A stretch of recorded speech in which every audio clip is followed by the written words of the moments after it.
Chapter 35-26. 1 month, 3 months, a year and a half. Ye tried to persuade them with reason and emotion. Listen to me. Just agree to these 18 conditions. Let's sit down and talk about the compensation peacefully.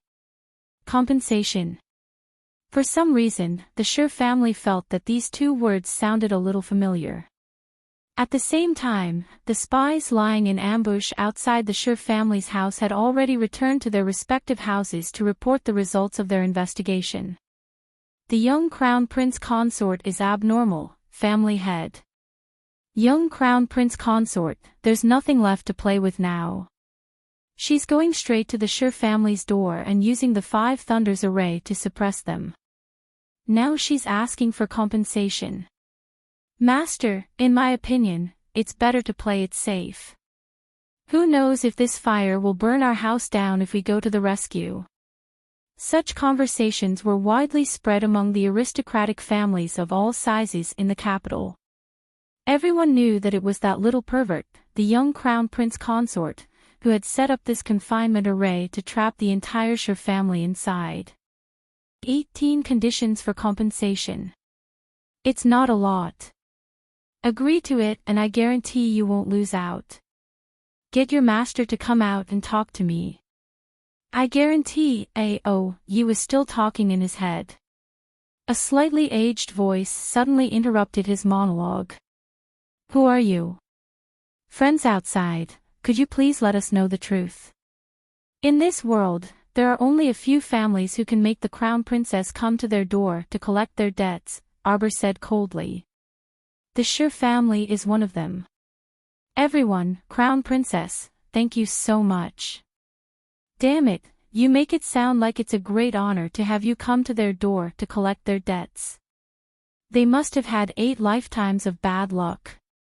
By this time, Master Sure had already been helped to the courtyard and stood in the middle of the courtyard. Crown Princess, I didn't expect you to be the one who attacked the Sure family. Master Sure was still recovering from his injuries, so he didn't dare to speak too loudly. May this old man know why the Crown Prince Consort has set up such an inescapable trap to deal with our Sure family? Because the Sure family deserves to die. Arbor's cold voice was like a bucket of cold water, drenching them from head to toe. At the same time, Sure Yongqian was pacing back and forth in her room. For the past few days, she had been strangely anxious. She couldn't calm down. What was going on? Of course, she couldn't have anything to do with the Sure family's siege. This was the entire Sure family's problem. She wasn't the only one trapped in the Sure family's house. What was she so anxious about?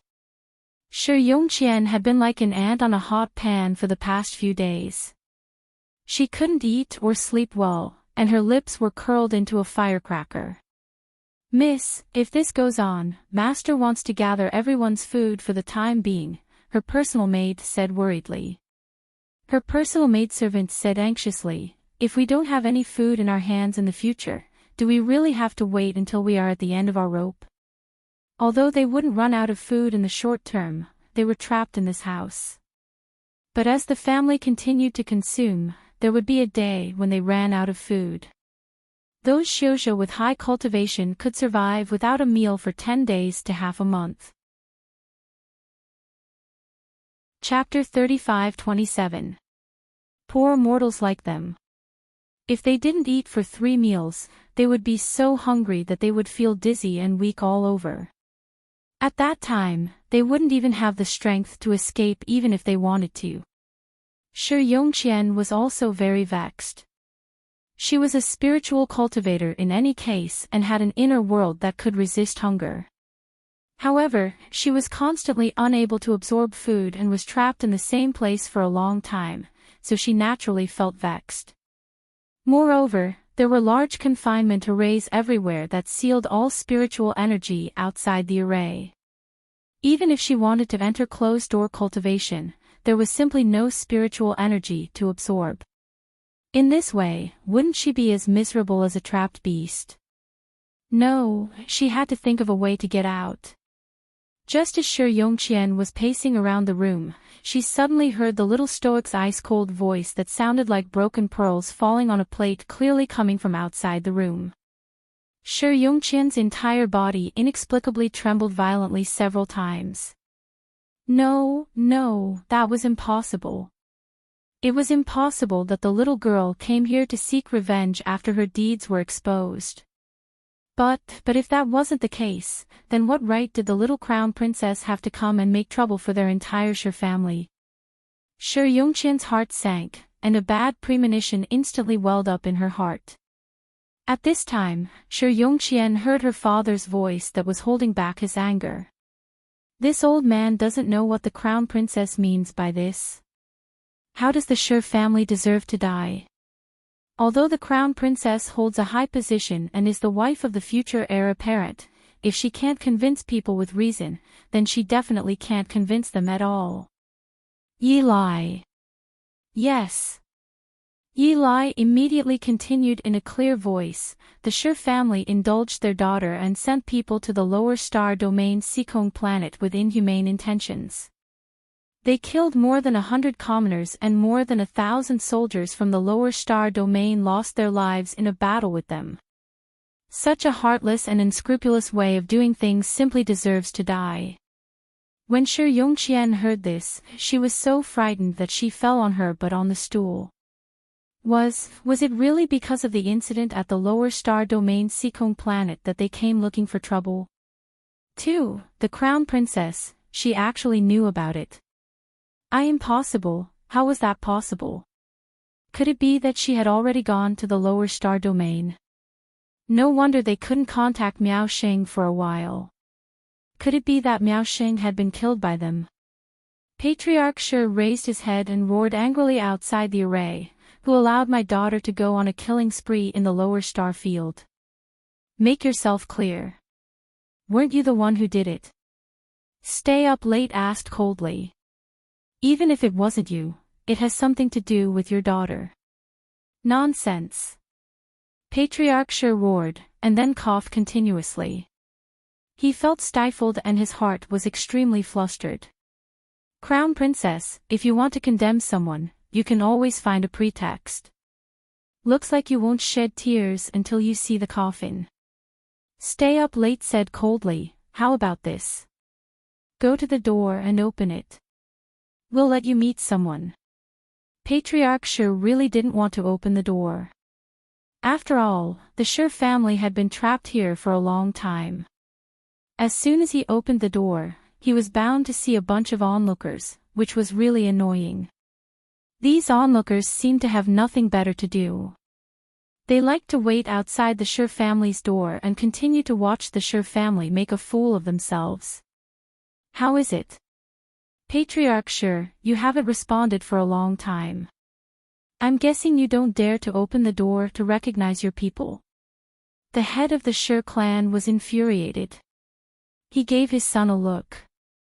What's so scary about the Shi family? The eldest son of the Shi family hurried forward and yanked open the door. He looked outside with a cold gaze.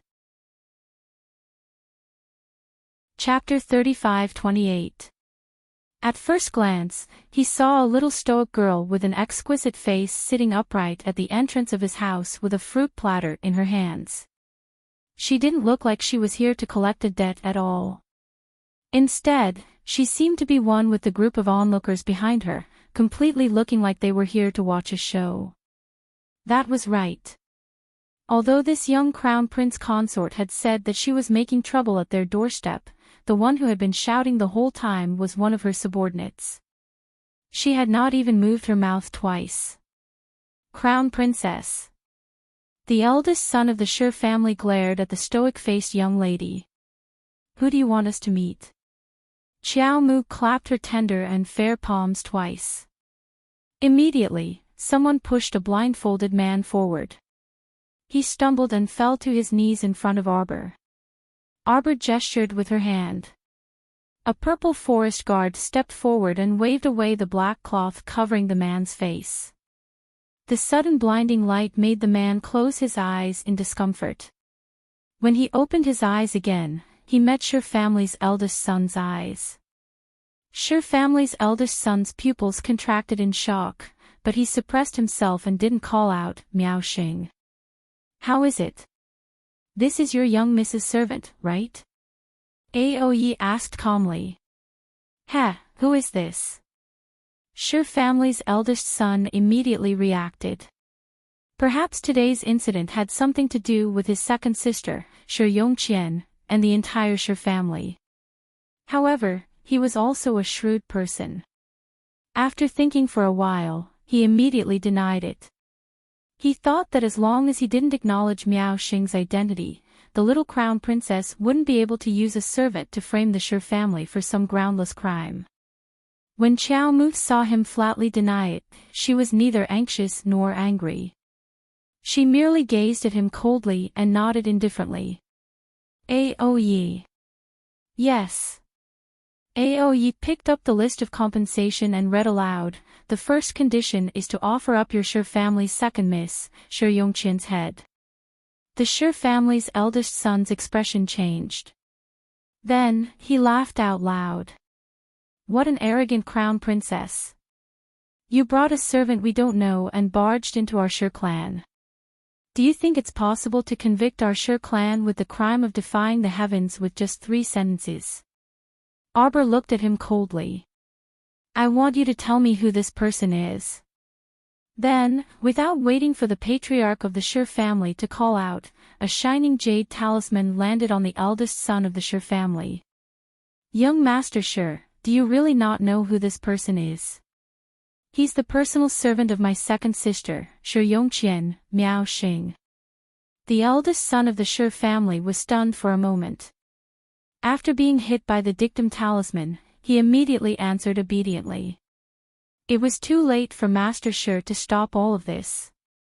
He allowed the eldest son of the Sher family, who was under the control of the dictum talisman, to reveal Miao Xing's identity. Master Sher's face instantly turned ashen and he lowered his body dejectedly. The Sher family is really a rich and powerful family. Arbor's icy voice sounded again.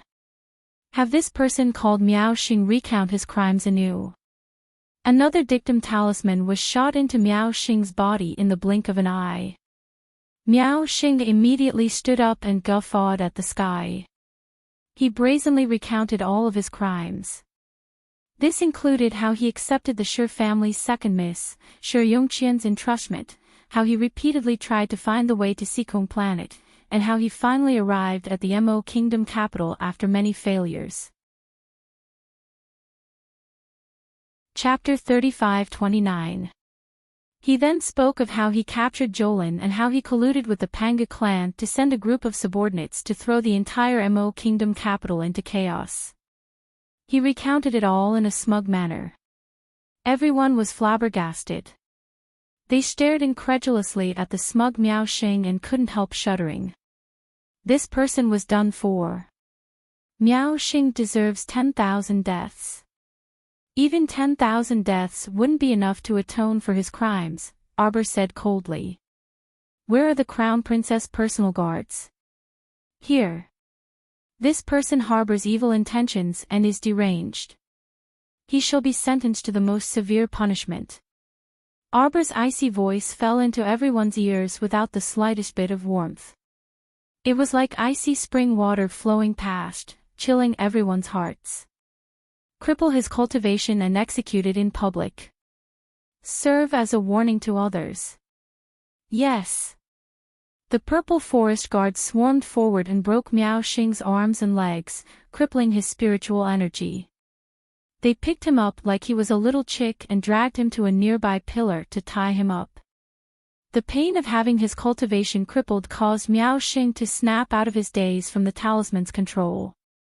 He couldn't help but cry out, "Patriarch, eldest young master, save me. Save Patriarch. I was also acting according to second Miss's orders. Patriarch, save me. I am so loyal and devoted to the Sher family. You can't treat me like this. Save me, ah. Save me. Ah." As pieces of flesh and blood splattered down, Miao Xing let out blood-curdling screams.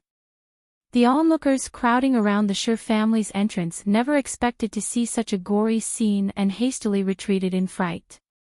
The timid women hastily picked up their children and ran home to hide, not daring to watch the spectacle any longer.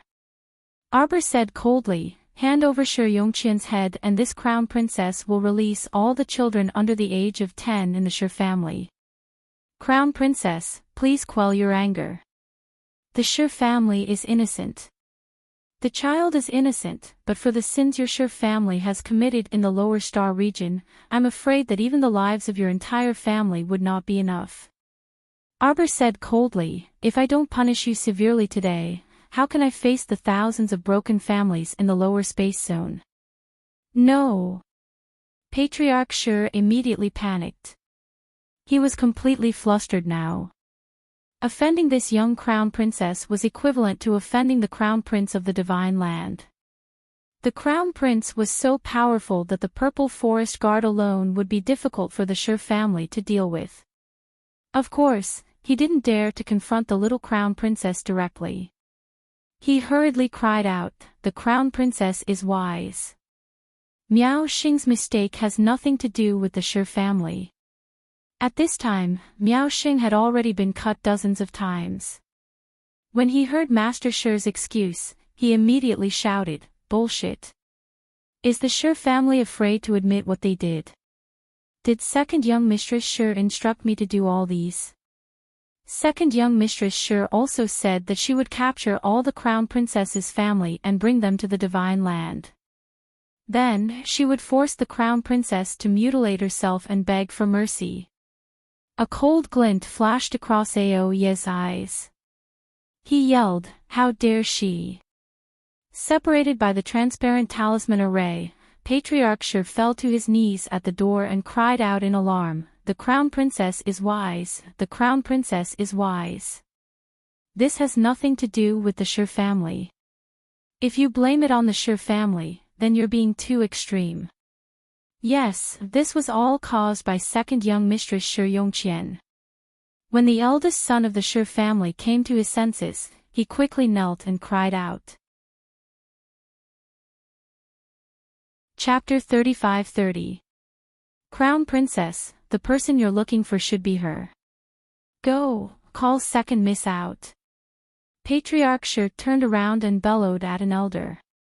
What did this unfilial daughter do to offend the crown princess and implicate the entire Shi family?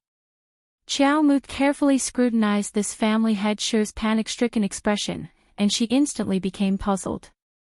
A person's first reaction in a moment of fear and anxiety could not be faked. Patriarch Shi's current behavior made it seem as if he was completely unaware of Shi Yongqian's actions. Could it be that Shi Yongqian had sent Miao Xing to the lower star domain to capture people on her own and had nothing to do with the Shi family?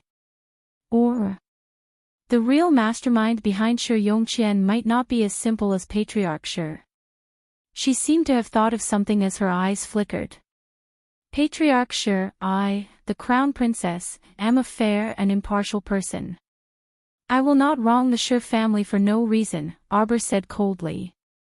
Do you dare to accept my dictum talisman's test? I dare. I dare. Patriarch Shi hurriedly raised his head and said resolutely, I dare. He no longer cared about being a laughing stock in front of the crowd. If he could save the lives of more than 1,000 people in the Shi family, even if he had to lose face, what harm was there in making a sacrifice? Seeing his resolute expression, Qiao Mu believed him a bit more in her heart. Nodding, she flicked a dictum talisman and asked a few simple questions before keeping it. She looked coldly at Patriarch Shi and said, I, the crown princess, want to confront Shi Yongqian face to face. Second miss is here. Second miss is here. Everyone turned around and saw two elders angrily escorting a woman with messy hairpins and long hair. They were escorting her all the way here. Kneel! Patriarch Shi roared furiously. You unfilial daughter! My daughter, my daughter! Madame Sure cried as she chased after them. She wanted to stop them from abusing her daughter, but an elder flung her onto the blue and white tiles with a flick of his sleeve. You dare to cry. Master Sure scolded harshly, it's all your fault for spoiling her all the time and raising her to be so lawless and arrogant. Now, the entire family had been implicated. You've completely disgraced me. Madame Sure sobbed a few times and wanted to refute, but Master Sure glared at her. Shi Yongqian was forced to kneel on the ground. She felt the hair on her knees stiffen. It was so painful that she almost cried. She turned her head and asked in a soft and delicate voice, Daddy, what are you doing? Patriarch, when I went to the second young Miss room just now, I saw that she had packed up quite a few valuables and was planning to escape. An elder directly exposed her intentions and looked at Shi Yongqian with disdain. Why was she pretending to be weak and innocent now? When he went in just now, she had several bags in her hands and was about to put them into her inner world to escape. He had caused such a huge disaster for his clansmen, yet he still had the face to run away. This was disregarding the safety of the entire clan. Selfish to the extreme. Unfilial daughter. Patriarch Shi shouted harshly again, what have you done? Quickly confess the truth. Shi Yongqian's small face was pale, and she looked like a delicate little white flower. Daddy, what are you doing?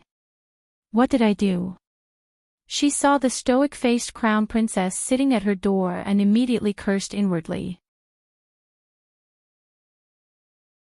Chapter 35-31. Her maiden heart instantly started pounding nervously. She knelt there and could even hear her own drumming heartbeat. When Madame Sure saw this, she hurriedly pounced over and hugged her daughter as she wailed, Family head, you're discerning. Don't disappoint our daughter's heart. Our daughter has been well-mannered and sensible since she was young.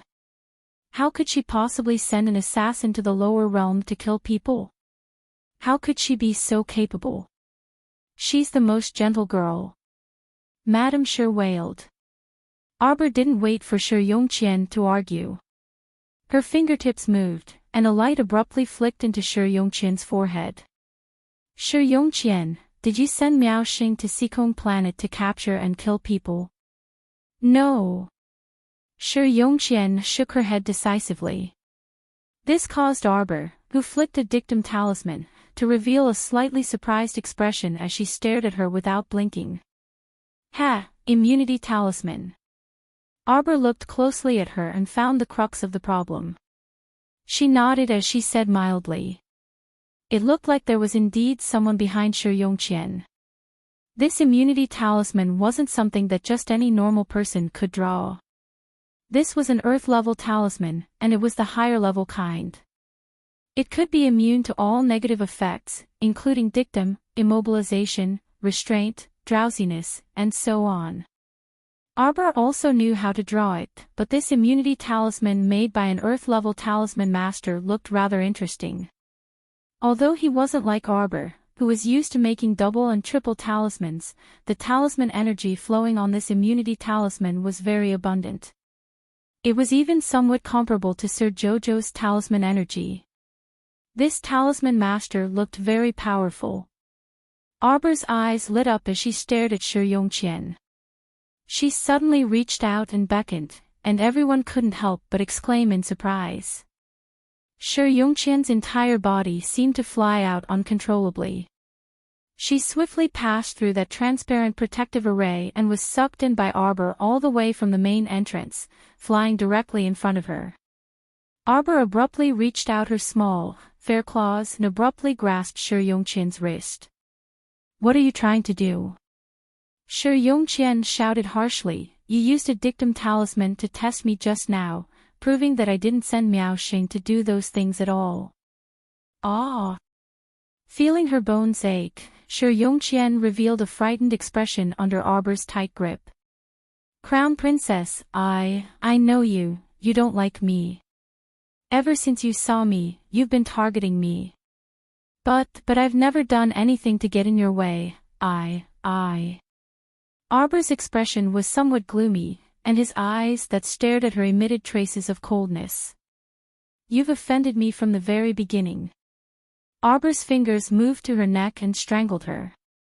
Shi Yongqian, don't think that I can't do anything to you just because you're wearing an immunity talisman.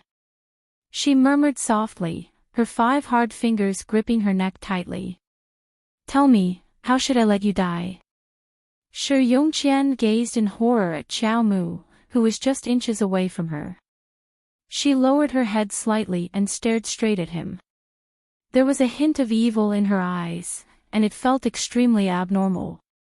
She wasn't a normal person. Shi Yongqian said this to herself in her heart, but her body couldn't stop trembling slightly. You sent so many people to Sikong planet to cause a ruckus, took the lives of so many innocent people, and almost caused me to lose my most beloved family. How do you think I'll deal with you? Chapter 35-32. Dad, Dad. Shi Yongqian kept calling for Patriarch Shi, her body trembling uncontrollably. She's a lunatic, Dad, she's a lunatic, Dad, Dad. Save me, Dad. She's a lunatic. Arbor choked her little mouth, forcing her to raise her head and open her mouth with great difficulty. Shi Yongqian's eyes revealed deep fear. She shook her head repeatedly, crying until her snot and tears were all over her face. So dirty. Arbor flicked her finger, and Shi Yongqian felt as if her throat was on fire. Something seemed to be wrapped in flames and rolled down her throat. It burned her organs and slid to the deepest part of her heart and lungs. Og, og. She tried to spit it out, but that pill-like thing melted in her mouth, turning into a stream of heat and disappearing without a trace. Shi Yongqian was too terrified. Her entire body trembled as she kept wailing, No, don't kill me, don't kill me. Don't kill me. I won't kill you. Arbor looked at her with a gloomy gaze. She suddenly reached out a finger and very discreetly inserted a talisman between her brows. She leaned close to her ear and whispered, I will let you, in the most painful way, die in the hands of the person you love the most. No, impossible, no, impossible. Impossible. Arbor tilted her little head and looked at her coldly. Why is it impossible? She leaned close to her ear and whispered word by word, I gave you the most poisonous curse in the world. I curse you to be killed by the person you love the most, in the most painful and lowly position, to never fall into the cycle of reincarnation, to never be reincarnated. Her voice was cold and emotionless, like a poisonous spring that brushed past Shi Yongqian's heart. It was so vicious and terrifying that Shi Yongqian couldn't help but tremble. Her eyes widened in fright as she gazed at Xiao Mu in horror with an extremely contorted posture. No, no, impossible. Impossible. You are, save me, father, save me. She is a pervert, she is a talisman. Talisman, a gust of hot air suddenly rose from her heart and lungs, blocking her throat and burning it to the point that she couldn't make a sound at all. Shi Yongqian wriggled her body and covered her mouth with her hand in panic. Her eyes were filled with shock. She turned her head to look in the direction of her father and the others, and then turned to look in the direction of the crowd of confused citizens. Shi Yongqian's mouth kept moving and her lips kept moving. She kept repeating the same sentence, the crown princess is an evil charm master, she is a charm master, a charm master. But the crowd only saw her lips trembling, how could they figure out what she was talking about? They saw her face was distorted, her expression was ferocious and green, everyone kept retreating, how could they dare to look at her? As if she had gone mad, Shi Yongqian pointed at Arbor and screamed, Charm Master. Charm Master. She was a charm master, she was a charm master that was not tolerated by the world. As long as her identity as a charm master was exposed, then there was nothing else to say. She was bound to become a person who was reviled and despised by the world. Just like that high and mighty Mu family's eldest Miss Mu Rochuan, she was despised by the world and abandoned by her family because her ugly identity as a charm master was exposed. Chapter 35-33. Shi Yongqian looked like she was possessed. The young crown prince consort glanced at her coldly and then retreated several steps. She repeatedly shouted as though she was putting on an act, "Hurry and stop her. This person has gone mad." The purple forest guards quickly rushed forward and blocked Shi Yongqian's path. "Why haven't you retreated yet?" they shouted with disdain. "You'll be held responsible if you disturb the crown princess." Shi Yongqian was about to go crazy. She rushed to the front of the crowd and grabbed a passerby by the chest. Her eyes were practically glowing red as she stared at the passerby. She screamed, "Pen, pen, pen, pen." She wanted to write down the crimes of the young crown princess so that this damn talisman master would have nowhere to hide. Arbor flicked his sleeve and opened a small gap in the talisman array above the Shi residence. He looked at Patriarch Shi coldly. "Come out." Family head Shi immediately walked out and bowed to the young crown prince consort. Stay Up Late immediately stepped forward and handed a list of compensation to the Shi family head. Patriarch Shi's eyelids twitched as he read through the list. His heart clenched and tears welled up in his eyes. This compensation was going to empty the entire Shi family's pockets. "Our crown princess has changed her mind. As long as you expel second Miss Shi from the Shi family, her life will be spared," Yi said coldly. "Also, you must abide by the second condition. Hand over all the subordinates related to second Miss Shi and Miao Xing. The third condition is that the Shi family's mine on Mount Heaven Saint will belong to the crown princess from now on. As for the other miscellaneous items, there are more than a dozen lines of compensation. You've seen them yourself just now. You have half a month to settle all the compensation. Sign it if you can. If you can't, fine, fine, fine." Patriarch Shi wanted to cry but had no tears. But what else could he say? It was already good enough that he could save the lives of most of them. He wasn't a fool. How could he not know that Shi Yongqian had indeed sent people to the lower star field to cause trouble? The little crown princess only asked them to hand over the people related to Shi Yongqian and Miao Xing. Letting go of the rest of the Shi family was already being extremely benevolent. As a matter of fact, the little crown princess also needed this group of people to intimidate those idiots who were ready to make a move. She wanted to warn them not to think too highly of themselves and to take care of themselves. Immediately, the entire Shi family was filled with cries and wails. All the disciples related to Shi Yongqian and Miao Xing were brought out. Arbor looked at them coldly and handed them over to Stay Up Late. "Listen up.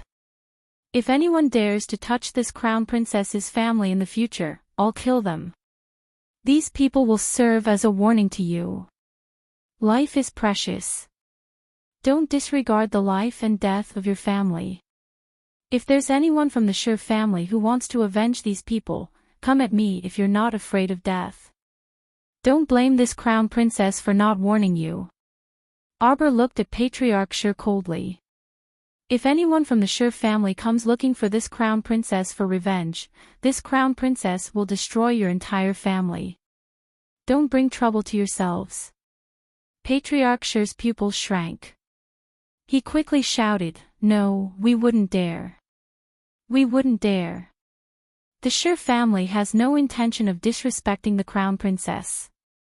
The Shi family is willing to sign the contract and serve the crown princess and His Highness the Crown Prince for generations to come." "Good that you're sensible," Arbor said coldly, her stoic face expressionless. Chapter 35-34. Tong, form a small debt collection team and collect all of the Shi family's debts within half a month. When the time comes, transport them to Seacone Planet. Yes, Crown Princess. The Emerald Kingdom capital had suffered a great calamity and urgently needed supplies and money to support it. On what basis could those people peacefully sit in this divine province and enjoy life after throwing the city's citizens into utter chaos and losing both their wealth and lives? They had to compensate.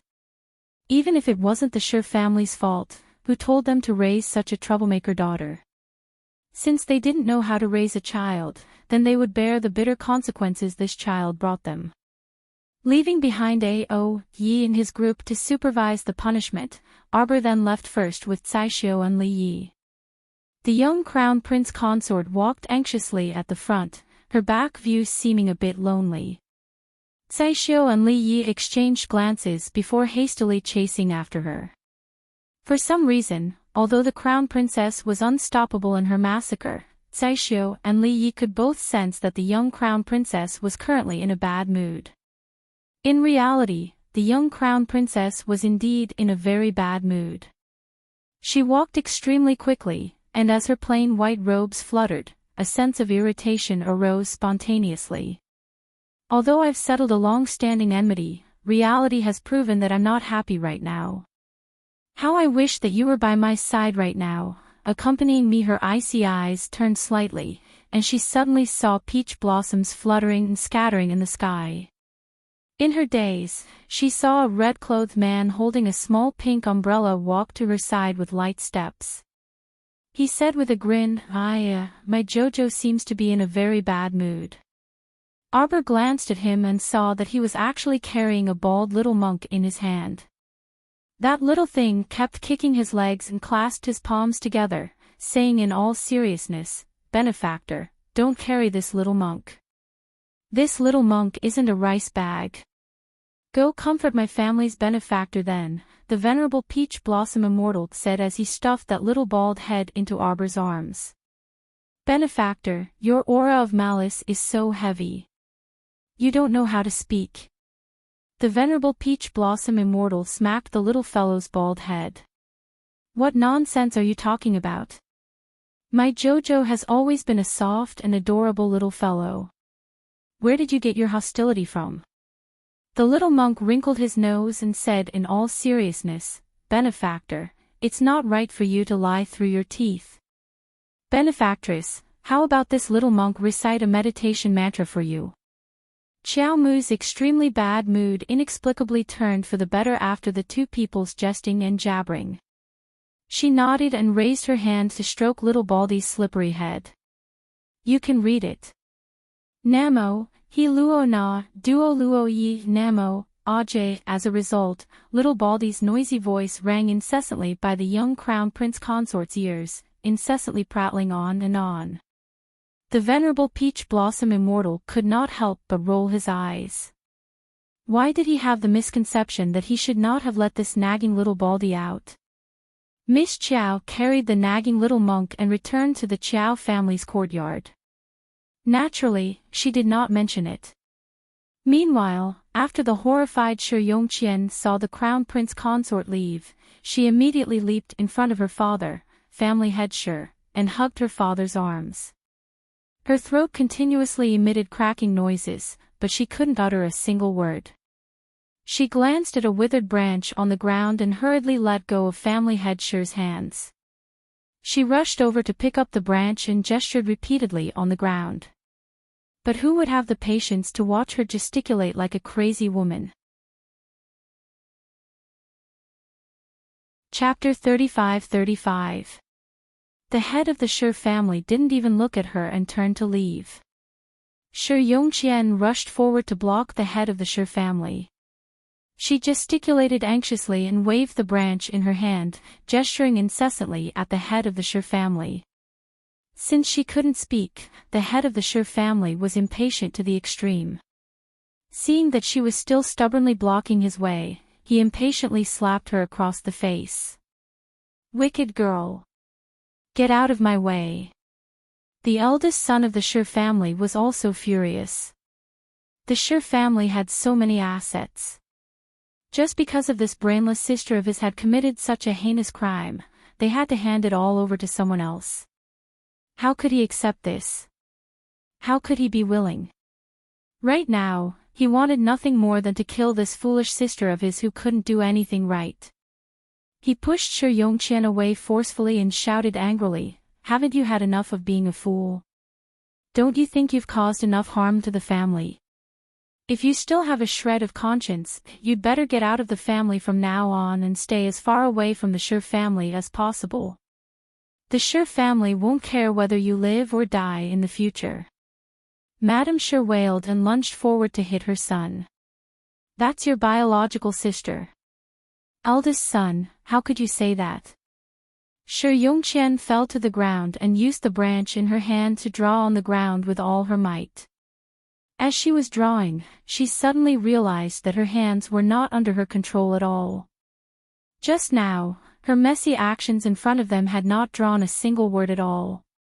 It was no wonder that everyone was staring at her in bewilderment. What was going on? Could it be that her brain couldn't control her hands anymore? Shi Yongqian stared at her hands in horror. She tried to draw on the ground with all her might, but all she could see was a mess on the ground. She couldn't make out a single word at all. What had this demon-like crown prince consort done to him? Why couldn't her hands even write? She couldn't even write the simple words, "Talisman Master." She couldn't write. She couldn't speak and her hands couldn't write. How could she complain to others about her grievances? How could she expose that evil Talisman Master to the public? Ah!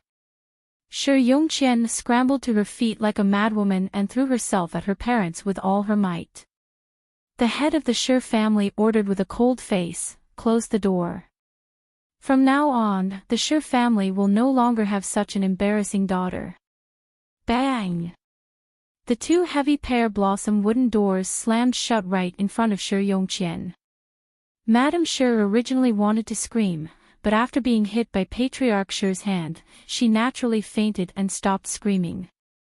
"Father, mother! Father! Mom!" Shi Yongqian pounded on the door with all her might and screamed silently. She could not believe that there would be a day where she would be chased out of the Shi family. It was all because of the crown princess. It was all because of that bitch that she was chased out of the Shi family and caused her body to become abnormal. She couldn't even speak and her mind was muddled. She wanted to kill that woman, she wanted to kill that woman. Shi Yongqian went crazy. When she saw the citizens around her, she rushed over like a madwoman. When the commoners saw that she had gone crazy, they immediately scattered like birds and beasts. They all scattered and ran out. Shi Yongqian caught hold of a middle-aged woman. Filled with anger, she turned it into a palm and hit the woman's head. The people around her screamed in shock. They thought that the woman would die after being hit by the second daughter of the Shi family. Chapter 35-36. Who would have thought that second Miss Shi's slap would land on the woman's head like cotton? Not to mention hurting the woman in the slightest, her strength probably wouldn't even be able to kill a mosquito. The woman was originally scared to the point that her face was ashen, but in an instant, she regained her senses as if she had been revived. She pushed away the second young miss of the Shi family and swung her thick and round arm, heavily slapping Shi Yongqian's face. "You little wench, how dare you hit me? If I don't show you my power, you think you're invincible." As she spoke, the woman slapped Shi Yongqian's face several times in a row, causing her head to hit the dirt wall next to her. Shi Yongqian's eyes were filled with fear and disbelief.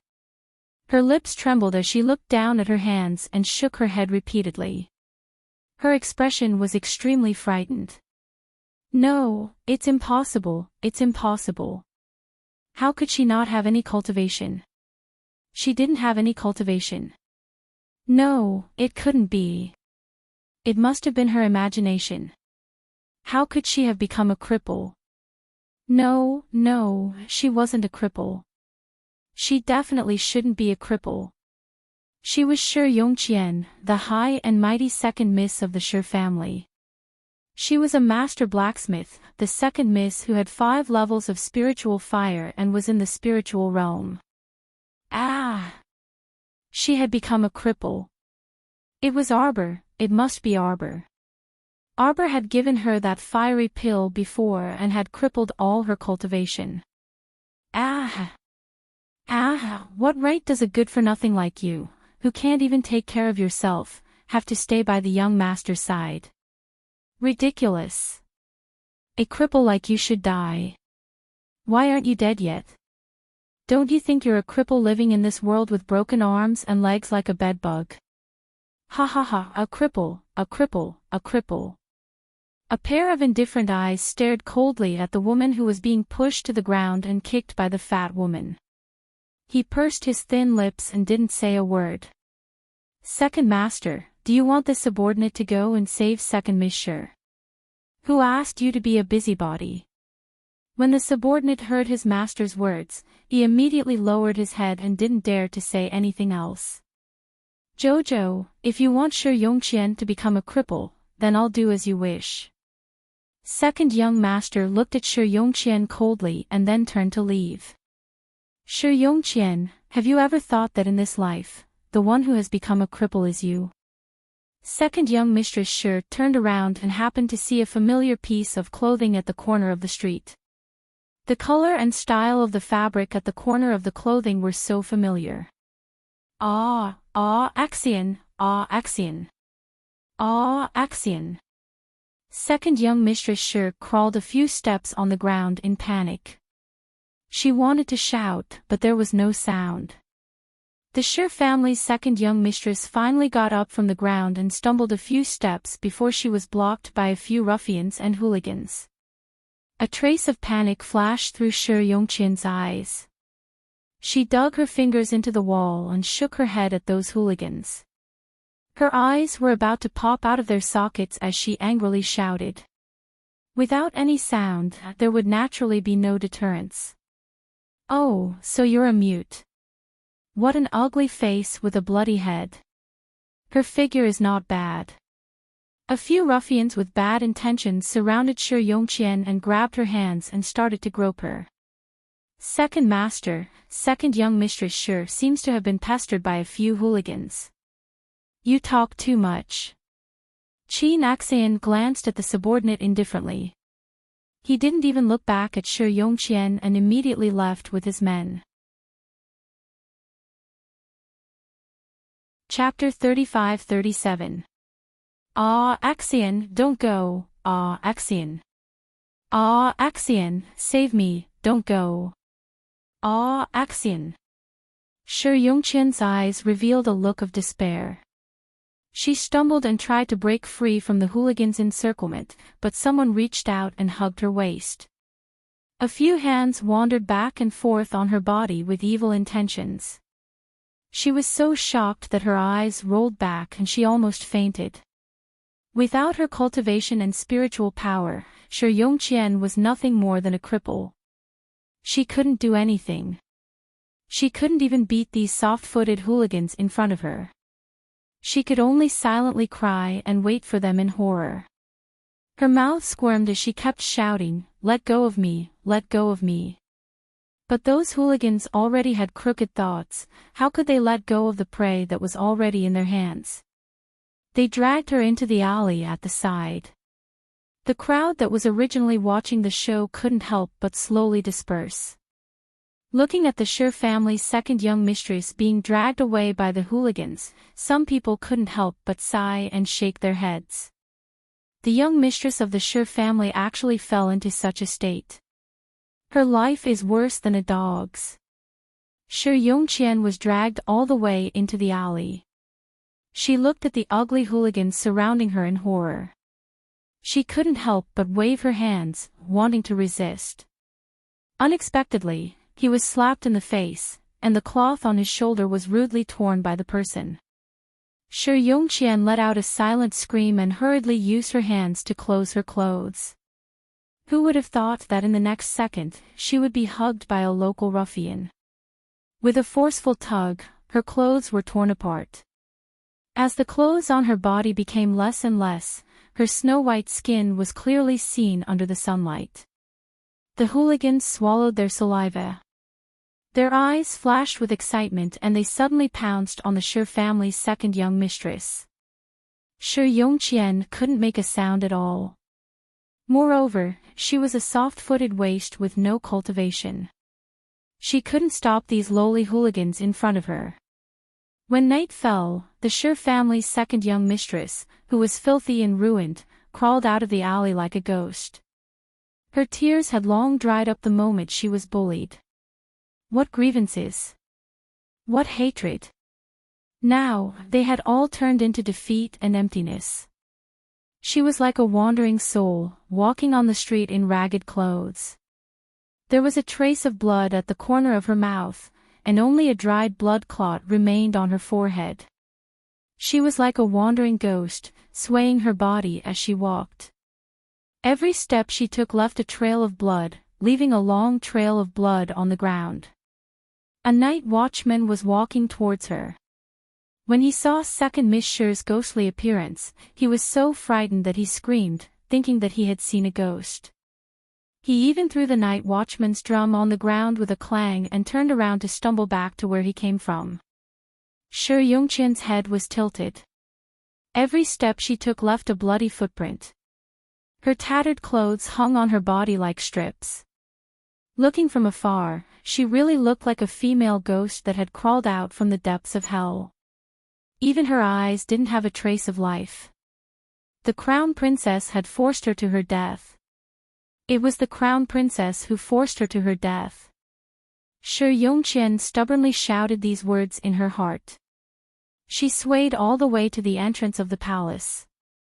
Today, she was going to hang herself at the entrance of the palace and use her blood to write down her crimes in arbor. Even if she died, she wanted this heartless woman to go to hell with her. She swayed as she walked. Suddenly, she collapsed on the street as if she was exhausted. Chapter 35-38. It was as if the scene of those ruffians tearing her clothes appeared in front of her eyes. That devilish teasing laughter lingered in her ears for a long time. They were so unbridled as they behaved atrociously on her body, tormenting her in such a cruel manner, tormenting her for several hours. Several hours, ah! In broad daylight, in a small alley like that. She already couldn't count how many people had bullied her. In the end, her body was already numb beyond belief. Shi Yongqian's eyes were red as she forcefully hammered the ground a few times with both hands.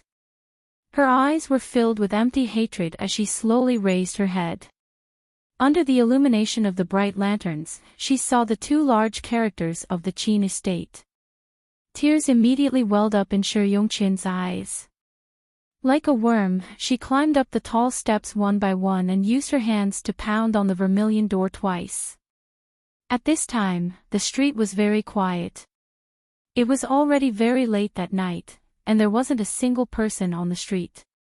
Only Shi Yongqian was like a madwoman as she desperately hammered on the Qin estate's door. However, she was already exhausted. Even if she used all her strength to pound on the door, the sound of knocking was actually just an inaudible dong dong dong sound. The servants guarding the door had already fallen asleep and naturally couldn't hear the sound of knocking outside. More and more tears welled up in Shi Yongqian's eyes.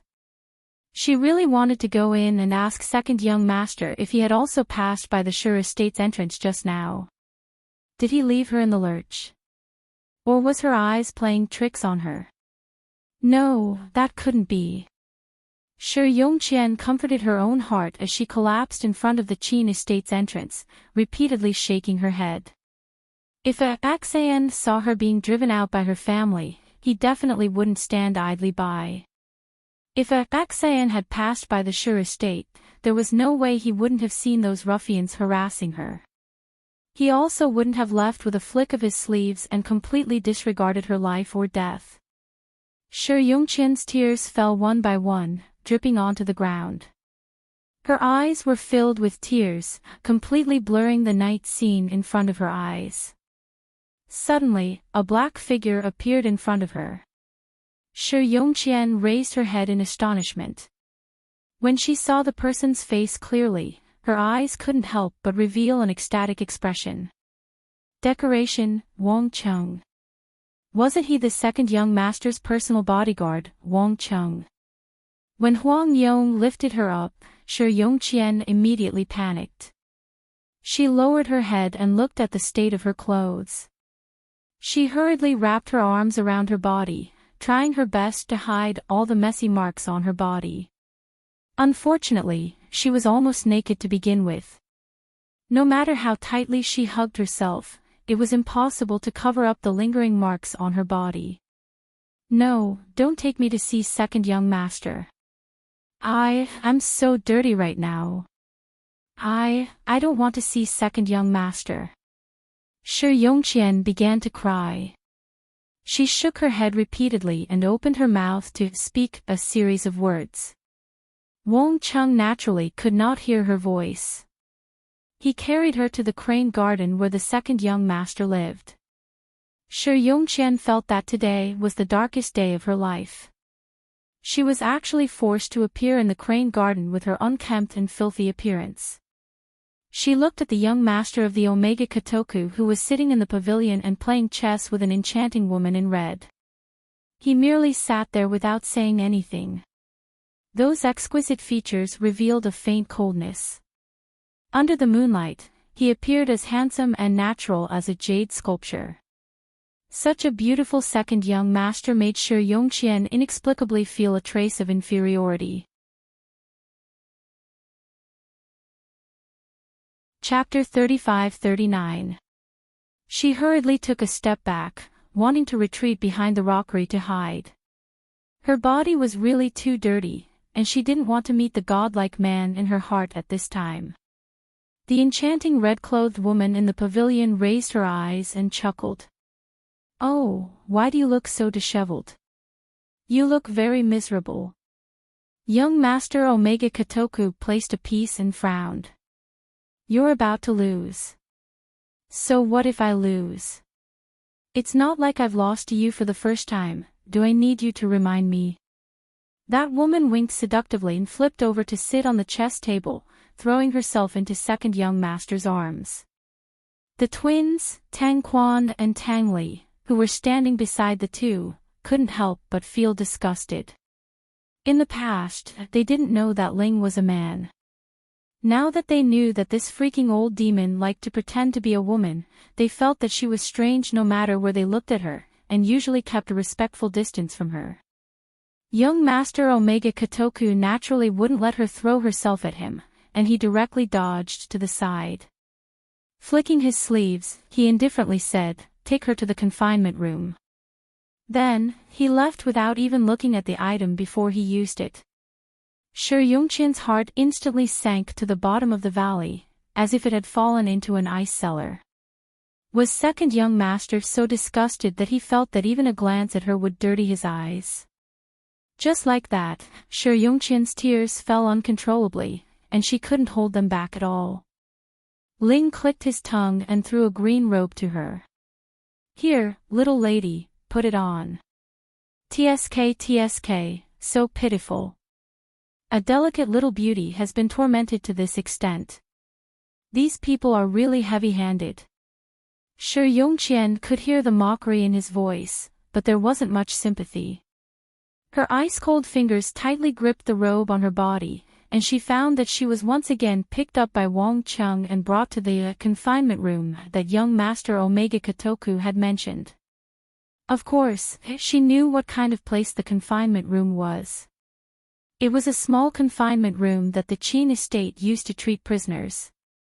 She had already suffered such a huge grievance, and second young master still wanted to interrogate her as if she was a criminal. Why? Why did he treat her like this?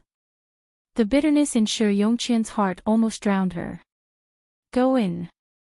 Huang Cheng forcefully pushed her away, and Shi Yongqian's head crashed into a small room. When she turned around, the entire room had already turned dark, and she could only hear a loud, clanged sound. She pounced to the side of the metal door and knocked heavily on it, calling out silently, "Ah, Exein, ah, Exein." On the other hand, Arbor only received a message from the night pavilion after breakfast, saying that Shi Yongqian had been bullied badly by a group of hooligans. After Stay Up Late finished his report, he stood to the side and looked at the little crown princess, who had an uncertain expression on her face. The crown princess didn't look happy. Her brows were gloomy, as if a thick dark cloud was pressing down on her, which could erupt at any time. "Shameless!" Arbor shouted angrily. "Take some men and find those people. Castrate them all and send them to the Prince of Giantpain's estate to be eunuchs. This crown princess wants this group of animals to beg for death for the rest of their lives." Stay Up Late's mouth twitched, but he didn't dare to say anything else. He could only nod and leave. Xiao Mu forcefully smashed a cup, her face brimming with anger. Kai Xiao hurriedly went forward to clean up the broken pieces. Kai Chi didn't understand, but she still asked boldly, "Your Highness, why is the crown princess unhappy?" Chapter 35-40. Wasn't it good that second young mistress Shi received her retribution? Hadn't the crown princess always looked down on second young mistress? Why was she standing up for her now? Kai Chi's little head was filled with questions. Kai Xiao hurriedly tugged at her sleeve, hinting that she shouldn't play dumb. The young crown princess said angrily, "Such despicable methods are extremely disgusting. If she wanted to deal with someone, why would she need to resort to such underhanded methods? She could just face the enemy openly. Even if she was an evil person, she should do it openly. She disdained to resort to such tricks." As a woman, she naturally knew what Shi Yongqian's experience yesterday meant. "Kai Xiao, why are you tugging at me?" Kai Chi scratched her head in astonishment. The young crown princess had already left the dormitory angrily. Kai Chi couldn't help but ask in a low voice, "I really don't understand why the crown princess is angry. You're such a blockhead. Now that something like this has happened, others will definitely think that the crown prince consort sent someone to do it. Even if it's just an accident. How can the crown princess be willing to take the blame?" Kai Xiao shook her head and pursed her lips. She lowered her voice and said, "If the crown princess doesn't use a thunderous method and immediately make a statement, rumors might spread throughout the imperial capital in the afternoon." "Oh." Kai Chi looked enlightened. She raised her hand and patted her head. She said in annoyance, "Sister Kai Xiao, you're still the smart one. I'm really too stupid. I can't even understand such simple logic." It was no wonder the crown princess was angry. The crown princess had just caused a ruckus at the Shi family's doorstep yesterday, forcing the Shi family to banish second young mistress Shi. At night, some hooligans took turns to rape second young mistress Shi. If news of this spread, perhaps everyone would secretly speculate that the crown princess was the one behind it. Even if they didn't dare to spread rumors, it would be detrimental to the crown princess' reputation. The crown princess had dealt with those ruffians in a particularly vicious manner. Firstly, she could convince people, and secondly, she could vent the anger in her heart. Our young crown prince consort is very proud and arrogant. You want to avenge her. That depends on whether our crown princess is willing to accept it or not. Kai Chi puffed up her cheeks. There are thousands of things in the world. The crown princess has her own set of principles. As servants, we should listen more and watch less and not interrupt. Kai Chi nodded, and the two of them pushed open the door and walked out. The crown princess dealt with the matter promptly. Those ruffians and hooligans were castrated that night and sent to the king of Giantpain's mansion. In the evening, the crown princess' righteousness spread through the streets. Once she made a move, she used thunderous methods to eliminate a few big gangsters who had been mingling in the neighborhood all year round. Getting rid of evil for the people, the crowd applauded and cheered. King Giantpain was so angry that he couldn't vent his anger. At that time, he took over those ruffians and hooligans with a dumbfounded expression. Even in the afternoon, he was still nagging about how the little crown princess treated his king of Giantpain's mansion like a garbage dump. She threw as much garbage as she wanted, which was simply infuriating to the old king of Giantpain. The crown prince of Giantpain persuaded the old king of Giantpain, little sister-in-law crown princess is filial and send a few people to serve father. Father, please accept them. The old king of Giantpain was so angry that he almost spat a mouthful of blood on his son's face. You shameless brat, since when did you address the crown princess as little sister-in-law respectfully? Chapter 35-41. After the little crown princess dealt with those ruffians in a thunderous manner, the rumors naturally didn't spread. On the other hand, Shi Yongqian had been locked up in that small, sealed room for more than 3 days now. In these 3 days, no one came to visit her. Shi Yongqian's days were getting more and more hopeless. She felt as if she had been forgotten by the entire world and that no one could remember her. Her heart was filled with deep hatred.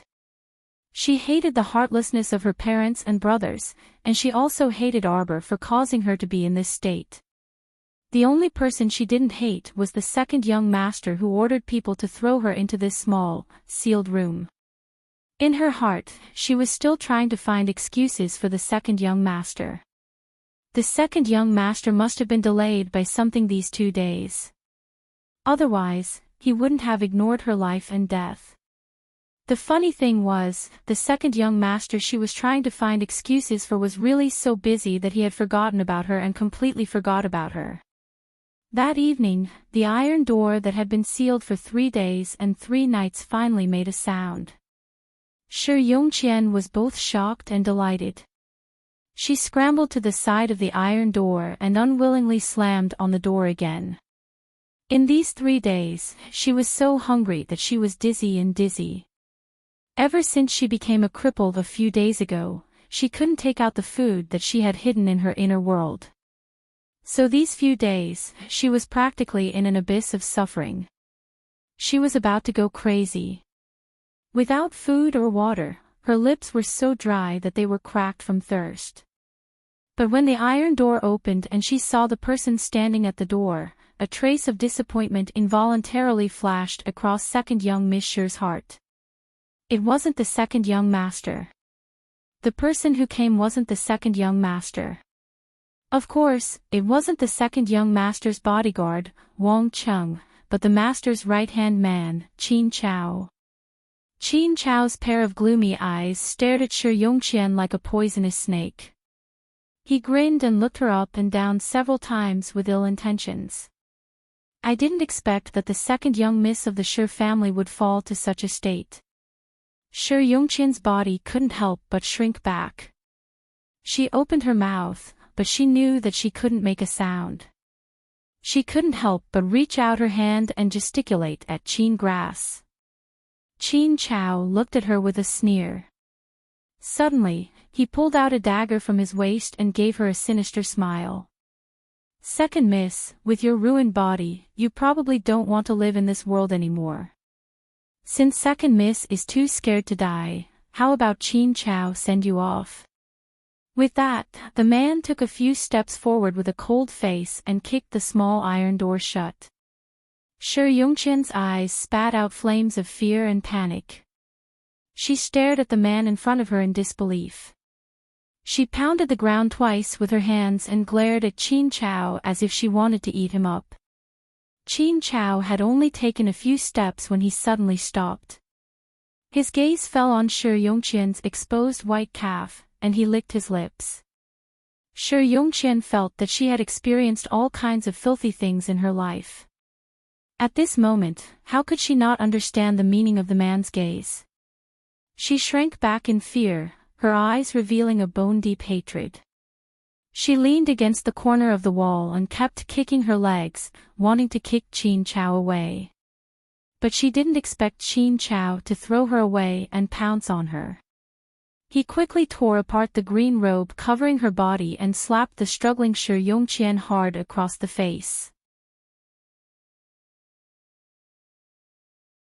Chapter 35-42. Slut, what are you hiding for? It's not like this is the first time. Who knows how many people have toyed with you before, so why pretend to be a pure and chaste woman? I toyed with you because I thought highly of you. I'll let you have a good time before you die. Qin Chao spat at her, then forcefully tore apart the clothes on her body. He sneered, if you're obedient, you'll suffer less. Shi Yongqian silently sobbed, her fists forcefully pounding the man's shoulders. However, how could her soft fists be intimidating? Qin Chao pressed her to the ground with just a few hits, and began to use all his strength to torment her. Little slut, who told you to mess things up? You're unlucky, and you almost implicated family head. Qin Chao slapped Shi Yongqian's face again. Shi Yongqian immediately collapsed to the ground like a pile of mud, unable to muster any strength in her body. She could only tilt her neck and allow herself to be manipulated, silently shedding tears. Her heart was naturally filled with regret and hatred. Half an hour later, a satisfied Qin Chao lifted his pants and stood up, kicking Shi Yongqian twice. He crooked his mouth, revealing a trace of a sinister smile. What are you pretending to be dead for? It's not like you're a young lady in a bridal sedan chair. Once unfamiliar, twice familiar. You can only blame your own bad luck. If family head hadn't ordered for you to die, I would have kept you as a furnace. Although your cultivation has been crippled, there's still a bit of spiritual power in your meridians. Being a furnace isn't bad. Qin Chao cruelly licked his lips, then kicked Shi Yongqian again. Little slut, if you don't beg me, perhaps I really can find a way out for you. Bang! The small iron door was kicked open by someone with great force. Shi Yongqian turned her head. When she saw the pure white and elegant figure appear at the door, her entire body trembled. She hastily grabbed the messy weeds on the side and used them to cover her body. Second young master actually came at this time. Compared to the last time they met, she was in an even more sorry state. Why did second young master always have to see her in such a miserable state? Shi Yongqian couldn't help but burst into tears. Her throat made cracking noises due to her grief. Qin Axian coldly glanced at Qin Chao. Suddenly, her palm flew up and landed heavily on Qin Chao's face. Qin Grass was shocked. He wanted to dodge, but it was too late. The slap was solid, leaving 5 bloody marks on his face. Second young master, what are you doing? Qin Grass's face immediately darkened, and he said angrily, although this servant is only a servant, I am still master's man. I warned you last time. Don't lay a hand on Miss Chiao. Qin Axian swung out another slap, landing squarely on Qin Grass' chest. Qin Grass couldn't withstand such a blow and spat out a mouthful of blood. Qin Axian stared coldly at the man in front of her. A black whip appeared in her hand and she lashed it at the man. The whip had barbs and hidden hooks, and it had been soaked in a special potion. After a person's skin was split open by the whip, the pain in their nerves would be magnified by several hundred times. It was so painful that they wanted to die, and their liver and guts were torn apart. Are all of you ignoring what this young master has said? No, it's not second young master. Qin Chao rolled back and forth on the ground from the whip. He continuously cried out in alarm. Second young master, spare me. Second young master, ah. Ah. Ah. Chapter 35-43.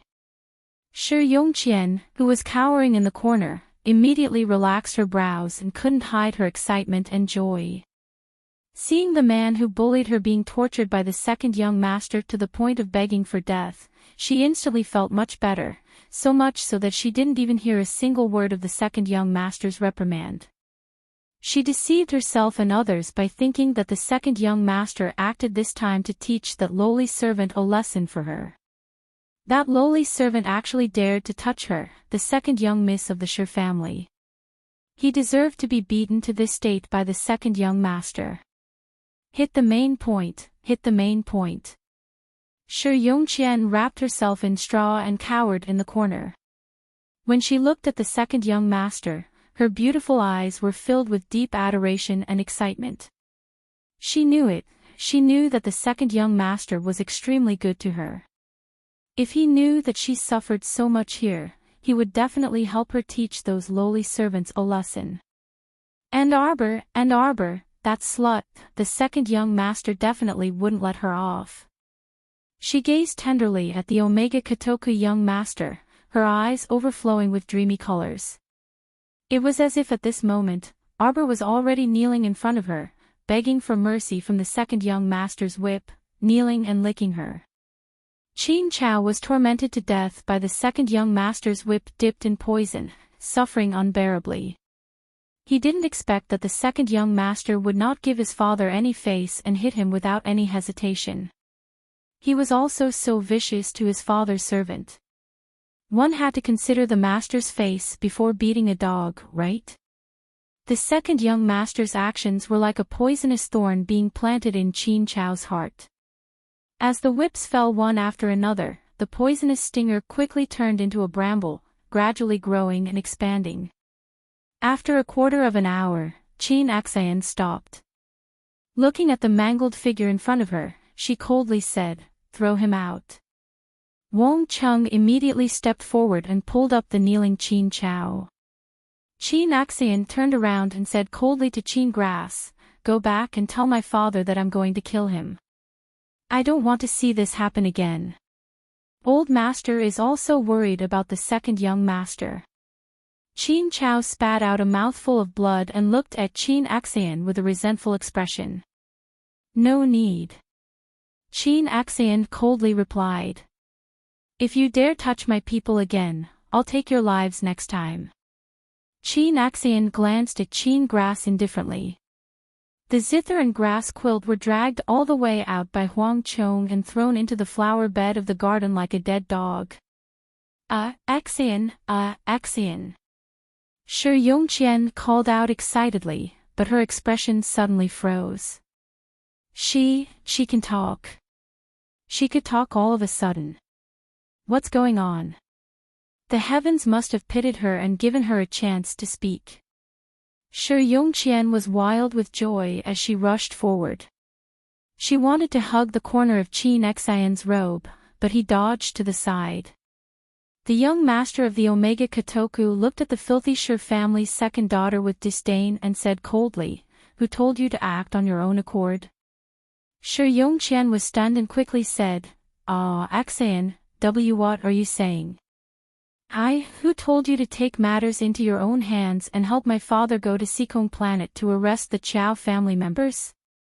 A trace of grievance instantly filled Sher Yongqian's eyes, but she still carefully said, I did it willingly, Xian. I heard from Uncle that you were seriously injured in the lower star domain, and one of your clones was destroyed.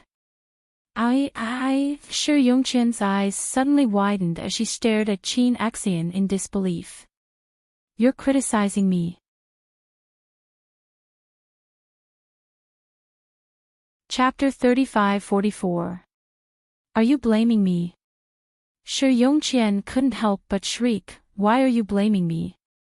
I'm helping you. Young Master Omega Kotoku's black whip immediately lashed out at Sher Yongqian's face.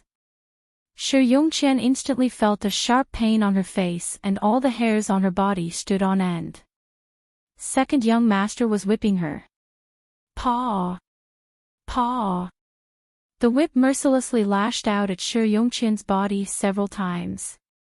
Sher Yongqian was in so much pain that she wanted to die. She had already gone through so many tragic events and her body and soul had suffered a huge impact.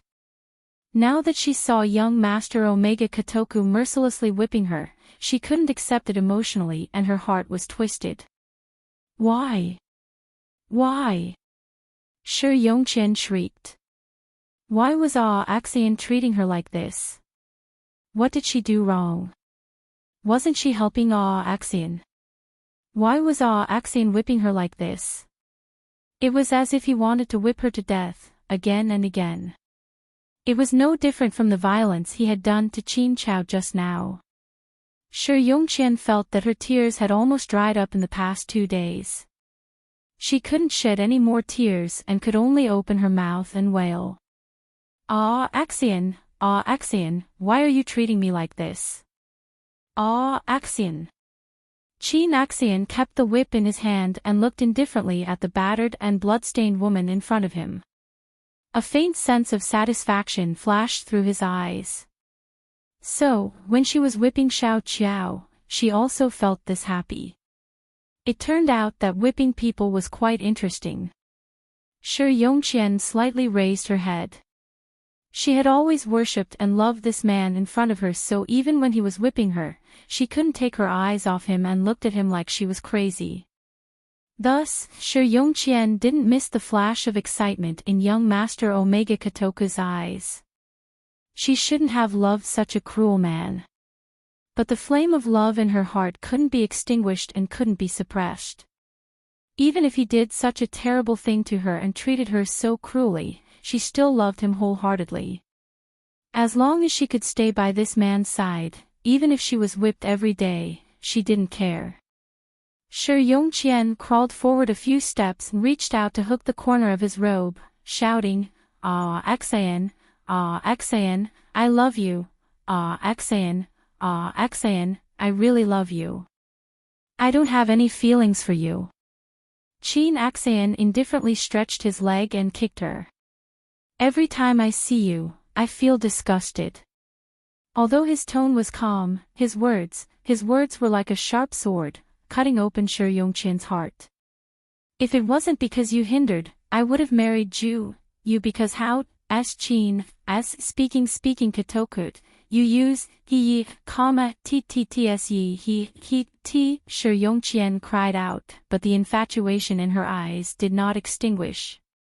The sudden, she, her, as Koku's hers, her, she, you did this for Arbor. You did this to me for Arbor, didn't you? What did I do wrong? Isn't it enough that she caused me to be in this state? Chapter 35-45. Why, Axian? Shi Yongqian pounded the ground as she wailed. Her face that was covered in whip marks was covered in blood and tears. There was no beauty to it at all. Instead, it caused the Omega Kotoku to have a look of disgust. He suddenly remembered that the little girl had also cried like this before. In a fit of anger, he had thrown her into the room and left her to fend for herself for over 10 days. When he came back, he saw that she had moved off the bed on her own. She was lying lifelessly on the ground with her face facing the sky.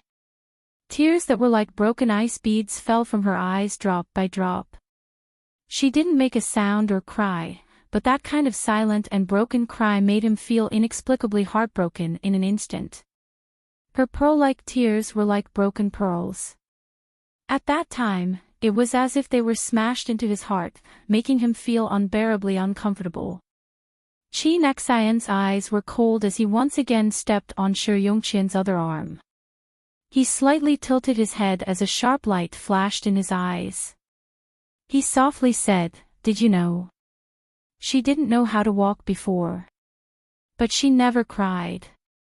When she was being whipped by you, she didn't even make a sound. If it wasn't for you, slut, obstructing us, how could we have reached that step?" The Omega Kotoku became agitated as he spoke. He moved his foot and with two caw-caw sounds, his eyes were cold and cruel as he stepped on Shi Yongqian's two thighs. Ah.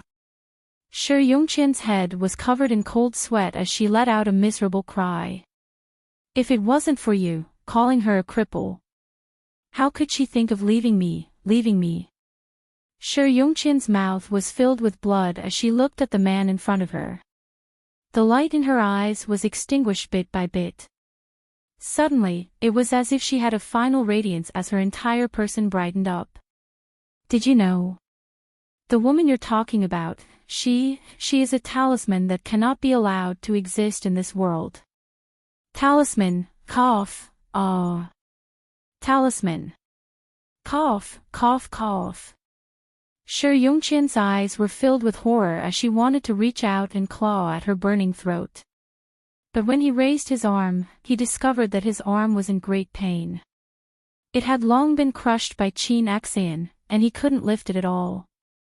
Talisman Master. Qin Xian's eyes were cold as she replied, I already knew. Shi Yongqian's eyes widened in shock.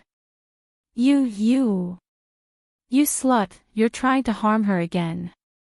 Qin Xian suddenly reached out and grabbed her by the neck, her eyes filled with bloodthirsty killing intent.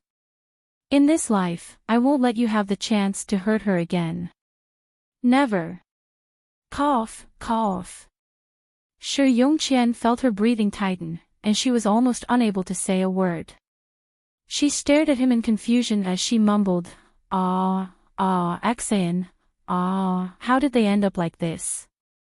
It wasn't like this before. It wasn't like this. A cold teardrop slid down from the corner of Shi Yongqian's eyes. She suddenly realized that the curse words that the little crown princess had said by her ears seemed to have come true.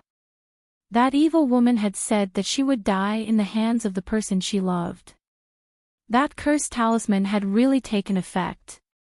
A cold light flashed in Qin Xian's eyes. His 5 fingers tightened around Shi Yongqian's neck as he watched her slowly lose her breath in his hands. A trace of pleasure flashed past his eyes. Chapter 35-46. She was dead. This bitch who had been cruel to Jojo in his previous life and who had constantly prevented them from being together was finally dead.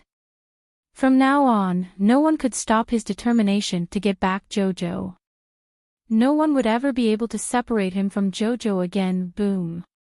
A loud tremor suddenly resounded through the clouds, waking up the entire imperial capital that was shrouded in darkness. All the citizens who had been sleeping peacefully jumped out of their beds, lit their lamps, and opened their windows. They looked at the night sky outside the window in shock. The sky to the east of Dragon Flame City was completely dyed in a pure blue flame. Everyone looked at the scene in the distance in shock, feeling rather shocked in their hearts. Countless Xiuzha flew out of their courtyards and rushed towards the Qin estate in the east. What happened to the Qin estate? The loud tremor just now came from the direction of the Qin estate. With such a terrifying tremor, the Qin estate's courtyard must have been damaged a lot. Kai Xiu got up and hurriedly pushed the door open to enter the little crown princess room. She saw that the little crown princess was still sleeping soundly. She had even turned over and pressed her entire body against the bedding, having a sweet dream. The crown princess' heart is really big. Kai Xiu's mouth twitched. She quickly closed the door and retreated, not knowing whether to laugh or cry. With such a big commotion outside, even a hibernating dragon would be awakened by the sound. The crown princess could actually sleep so soundly her heart ached for the crown prince. He must be very helpless to hug such a small piece of wood to sleep. During breakfast, Lady Jojo looked at them with a puzzled expression. She could not help but look at her parents, second uncle, second aunt, and the others. What's wrong? The little fellow stirred the porridge in his bowl and looked at his parents in confusion. Ahem. Second uncle coughed. Jojo, didn't you hear anything last night? Arbor's little hand paused and his little face immediately tensed. Did a thief enter the house? No. Second Uncle Chow hurriedly waved his hand and said with a speechless expression, "It wasn't a thief who broke into the house." There was a big commotion in the east of the city. In the middle of the night last night, the whole family woke up with a start. They put on their clothes and ran outside. Everyone met up in the garden. Even Xiao Sen, the brat, ran out with them. Who knew, however, he did not see the little crown princess. Everyone anxiously ran to Pear Blossom Courtyard to look for the little crown princess, but Li Yi told them that the crown princess was sleeping very well. Everyone didn't know whether to laugh or cry. Sir Jojo frowned. With a wave of his sleeve, a small tray ant appeared in his hand. "What did you do?" "Master, it's going to be summer soon. Cicadas and birds are chirping outside. It's very noisy. Master doesn't like to sleep on Paradise Planet. Then Cho-Cho can only help Master block out all sounds from the outside." Everyone's lips twitched. No wonder the little fellow didn't react to such a huge commotion last night. It turned out that Cho-Cho had secretly blocked out all sounds from the outside world. Arbor nodded his little head. Well done." Then, he raised his hand and patted the little Trent's head, sending it back to Paradise Planet. "Sister, aren't you curious at all?" Little Xiao Sin bit on a chopstick and looked curiously at his sister. "Mother said that the explosion in the middle of the night yesterday blew up several houses in the east side of the Qin estate. What does that have to do with me?" Arbor scooped a bowl of soup with an indifferent expression. Chapter 35-47. Stirring the spoon in the small bowl, Arbor picked up the small soup bowl and sipped it in small mouthfuls. When everyone saw her indifferent gaze, they assumed that she didn't want to ask too much about the Qin estate's family matters, so they smiled and didn't say anything. Xiao Sen mumbled something. Wei Ziqin smiled and rubbed Xiao Sen's head. "Meddlesome. How can we meddle in the affairs of those large clans? Some things can only be heard from others. Don't casually judge." "Oh." Xiao Sen pursed his lips and turned around to take the half-piece of mantu from the little monk's bowl and stuffed it into his mouth. The little monk immediately scrunched up his bun-like face. "Benefactress's younger brother, why did you snatch this little monk's mantu? Snatching someone's food isn't the conduct of a gentleman." Xiao Sen lowered his head to look at the mantu in his hand, then glanced at the little monk. "Didn't I just eat a piece of your mantu? Why are you talking about a gentleman?" All right, Kong Kong, there's more here." Madame Nei Ren didn't know whether to laugh or cry as she placed a small plate of mantu in front of the little monk. Only then did this nagging little fellow shut his mouth. Last night, the entire imperial capital was in turmoil and chaos. Because of the commotion caused by the Qin estate in the city's east, the imperial capital's patrol squads were all mobilized. Many of the Crimson Forest Guards and City Defense Army also went out. The Chiao family members didn't sleep well either. In the middle of the night, there was chaos outside. Moreover, they lived on Changle Street, which was closest to the imperial city, so the neighing of horses could be heard incessantly. There was nothing to do after breakfast, so Qiao Zhongbang and his wife, as well as second uncle and his wife, returned to their rooms to catch up on sleep. Qiao, who said with a smile, "Younger sister, Xiao Yao and I plan to go out for a walk. Do you want to come along?" Arbor shook her head. "I'll go in and cultivate for a while." "Okay." When Arbor returned to her Pear Blossom Courtyard, her expression abruptly changed the moment she stepped into her room. Without another word, she flicked her sleeve, and several bone-chilling lights shot toward the window. However, she saw a black figure suddenly enter through the window, and with lightning speed, he grabbed her small hand. "Let go." Arbor's cold voice sounded. It was as if a cold pearl had fallen into an icy river, revealing traces of coldness. Xiao Qiao, you're really ruthless. A long sigh slowly sounded in her ears. The little stoic's expression chilled, and she slightly tilted her head. She gazed apathetically at the man who suddenly barged into the pear blossom courtyard. Do you really want me to die that badly? Qiao Qiao. He sighed again, his gaze fixed on her body.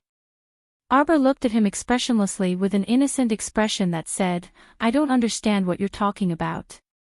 His eyes looked back at him coldly. After a while, Mr. Omega Kotoku said, Jojo, you're meticulous and calculative. No woman can compare to you. Arbor looked at him coldly and suddenly pulled his hand back. You'd better get out of here. It's too late. No one knows what will happen. You know that the person who appointed Shi Yongqian will come to silence her, Mr. Omega Kotoku suddenly said. That's why the curse you cast on her will force Shi Yongqian's soul to self-detonate the moment she's about to die. Arbor turned his head and gazed deeply at him. Although this second young master didn't know what kind of vicious curse he cast on Shi Yongqian, his judgment could be considered accurate. However, there was one point Mr. Omega Kotoku didn't know. Chapter 35-48. She didn't know that the one who secretly sent Shi Yongqian to Sikong planet to cause trouble was their Qin estate's patriarch. Now she knew. A glint of hatred flashed through Arbor's eyes. Family patriarch Qin had plotted to take her life time and time again. This time, he even indulged in the wildest of fantasies and wanted to secretly capture her family. With the old grudges added together, the enmity between her and the Qin estate would only deepen. Qin Axian, listen carefully. Arbor gazed at him coldly and said expressionlessly, what I cast on Shi Yongqian was a curse. I curse her to die in the hands of the person she loves the most. Arbor tilted his head slightly and looked at the man in front of him with sparkling eyes. The person Shi Yongqian loves the most is you. As expected, you didn't disappoint me. Don't say any more, don't say any more. Qin Axian seemed to have suddenly realized something. His expression was pained, and his handsome face contorted slightly. From beginning to end, what I want is not the life of the mastermind behind this. However, Arbor's voice was still so cold that it was a bit cruel. Don't say any more, all right? I beg you, don't say any more. Qin Axian's expression suddenly turned sinister as he roared angrily. Arbor retreated step by step and spat out 5 words with a cruel expression. It's your life. What a pity. As expected, the self-detonation of a cripple's soul is useless. She snorted coldly without any expression on her stoic face. As if to tell the person in front of her that she was really similar, she said coldly, don't think that your fake gentleness can move my heart. Do you think that we will still cross paths in this lifetime? Stop dreaming, all right? Let me put it this way. In the past, there was a silly and naive little girl who gave you all her reverence, and then her entire being was trampled to pieces by you. That feeling is already gone. Even if another 10 lifetimes pass, what's gone is gone. It won't happen again. Xiao Qiao, I know I was wrong in the past. But in this life, nothing has happened. Can you not always hold on to the past? Qin Axian's voice was slightly choked up, and her eyes were filled with shallow tears. It did happen. Arbor's eyes widened as he clenched his fists tightly. Unable to control the anger in his heart, he shouted, it all happened. Yes. You once rescued me from the dungeon. At that time, I was truly grateful to you. I even saw you as a life-saving rope that I encountered when I was wandering in the abyss of despair. What about you? What do you take me for? Do you need me to repeat to you how you treated me? You told me not to cling to the past, but what about you? Why can't you let it go? In this life, I only want to be strangers with you, Qin Axian. It's so simple. Can't you do it? Since you insist on pestering me again and again, I can only scheme to kill you. Jojo, I'm serious about you. The second young master clutched his chest in pain. He felt as if this place was being torn apart, and the torment was unbearable. Arbor suddenly turned to look out the window and swiftly leaped out. But she saw a bolt of lightning and fire streaking across the blue sky at an extremely fast speed, enveloping her with a whoosh. Jojo. Chi Naxian's figure suddenly darted out of the window and pounced to her side. Chapter 35-49. Lord Jojo did not expect Omega Kotoku to throw himself at her without any regard for his life. She subconsciously wanted to push him away, but who would have thought that this guy's eyes were sharp and his hands were fast enough to push her behind him. At the same time, the thunder fire had already smashed into the second young master's body with a thunderous rumble at the speed of lightning. Although Omega Kotoku had set up a defensive barrier around himself, the power of the thunder fire was not to be underestimated. It broke through his defensive barrier in an instant. A flame slowly burned on the back of his hand. Are you all right? Chi Naxian lowered his head and glanced at Arbor. The latter was looking at him with a complicated expression. A faint light flickered in his icy jade-like eyes. Xiao Mu wanted to reprimand him, but when her gaze met his, she felt like she was unable to say anything. She turned her little head and faced Omega Kotoku with the back of her head. At the same time, the venerable Peach Blossom Immortal stepped out of Paradise Planet. He reached out and grabbed the little fellow's wrist, pulling her to his side. The venerable Peach Blossom Immortal's sharp gaze swept over Omega Kotoku's body. His gaze paused slightly when he saw the faint traces of flames on his wrist. What's going on? When he was on Paradise Planet, he did not always pay attention to what was going on outside. Who would have thought that he would almost be scared to death by this little fellow? Why would there be a thunder fire in the sky out of nowhere? The young crown prince consort's scowling little face was expressionless. The thunder fire in the sky was also very strange. After it struck down, it seemed to have been punched violently. It flew backward toward the ninth heaven. Above the blue sky, a faint shadow was left behind, and its tail was even twitching. The venerable Peach Blossom Immortal studied the direction in which the thunder fire had flown and was speechless. What is this thunder fire for? Arbor said calmly, to strike me. That's right, when she cast the cursed talisman, she knew that this talisman would definitely attract the flames of the heavenly Tao. What he didn't expect was that after Shi Yongqian's death last night, the lightning and fire had been delayed until now. Furthermore, this lightning fire was really just a casual strike. After a single strike, he ran away. How funny was this lightning fire? Arbor glanced at the venerable Peach Blossom Immortal, who was also looking down at her. Instinctively, he raised his hand and patted her head. With a serious expression, he said, Jojo, don't do anything that will make us worry. Xiao Mu nodded her small head guiltily. She knew that cursed talismans weren't good things, but that day, she just wanted to be willful for once. That's right. Even if she had to suffer the pain of being burned by lightning and fire in the future, she still wanted to end it quickly.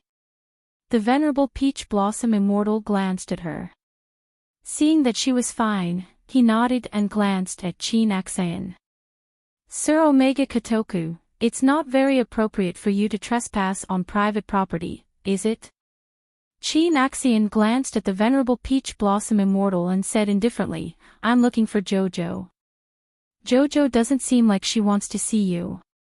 The venerable Peach Blossom Immortal sneered and looked Chi Naxian up and down. Are you looking for trouble, second young master? Chi Naxian ignored the venerable Peach Blossom Immortal. She turned and stared deeply at Arbor. Then, she said indifferently, Little Qiao, although I can't reverse the past, I can control the future. I hope you believe me.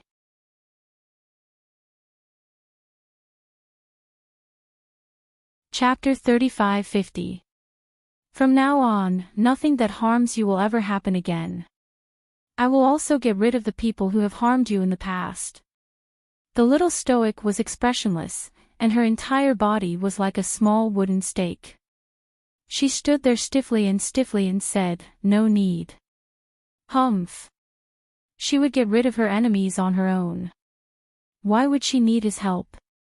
Moreover, she simply didn't need him to save her just now. Just look at how loud the lightning fire was and how weak the fire was. It was as crooked as a little bedbug. How could it burn her, Sir Jojo? This guy just had to interfere. Sir Jojo felt very uncomfortable in her heart after being protected by him. Her small face tensed up in displeasure and tensed up forcefully.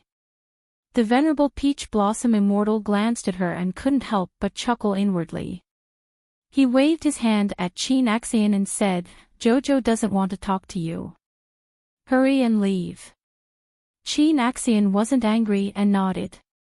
She looked at Arbor and said, "I'm very sorry about the Chow family. I will restrain them and won't let the servants find trouble with you again." Arbor glanced at him and humphed. She suddenly raised her hand and threw him a bottle of medicinal powder. "Even if you didn't block it, I could still handle that lightning fire." The little fellow turned her head and pattered back into her room, grumbling impatiently, "Meddlesome." Chin Axian glanced at the little fellow's back and gripped the medicinal bottle in her hand. Dong! He kicked the door shut. Sir Jojo turned around and glared at the venerable Peach Blossom Immortal standing behind her. She rolled her eyes in exasperation. "What are you doing?" She sat down at the table. The venerable Peach Blossom Immortal turned around, flicked aside a corner of his robe, and slowly sat down across from her. He propped up his chin with one hand and looked at her with a chuckle. "What outrageous things did you do? Your relative couldn't hold himself back and ran over to warn you." Arbor pursed her small lips and didn't say a word. "Sigh, it looks like I can't get you to reveal the truth." The venerable Peach Blossom Immortal took out a jade messenger talisman from his inner world and pretended to draw with a talisman pen. "How should I write it?" Jojo was naughty. Jojo was struck by lightning. "Hurry up and come back to discipline your wife." Arbor glared at him a few times and raised his hand to grab the jade talisman. The venerable Peach Blossom Immortal turned his hand over and pressed down on her small hand. The playful expression on his face faded slightly as he said sternly, "Jojo, no matter when or where, don't punish yourself for others. Is that okay?" Arbor looked at his serious eyes, bit his lips, and nodded reluctantly. The venerable Peach Blossom Immortal laughed and flicked her head. "Hey, you promised me." Speaking of which, was it really the curse that attracted the divine punishment? The venerable Peach Blossom Immortal asked with a smile. Xiao Mu subconsciously nodded her small head. The venerable Peach Blossom Immortal's smile deepened. "Before you used that talisman, you already knew that you would incur divine punishment." A faint desire to live ignited in Arbor's heart. Then, she shook her head forcefully. The venerable Peach Blossom Immortal smiled. "Aren't you going anywhere these few days? How about going to the fish orchid planet to cultivate?" Arbor nodded. She felt that it was best not to court death at this time. She felt that the man in front of her seemed to be a little angry. "Oh, Jojo won't use the cursed talisman in the future, right?" Arbor nodded but couldn't help muttering inwardly, "I'll try my best. You're not fooling me, are you?"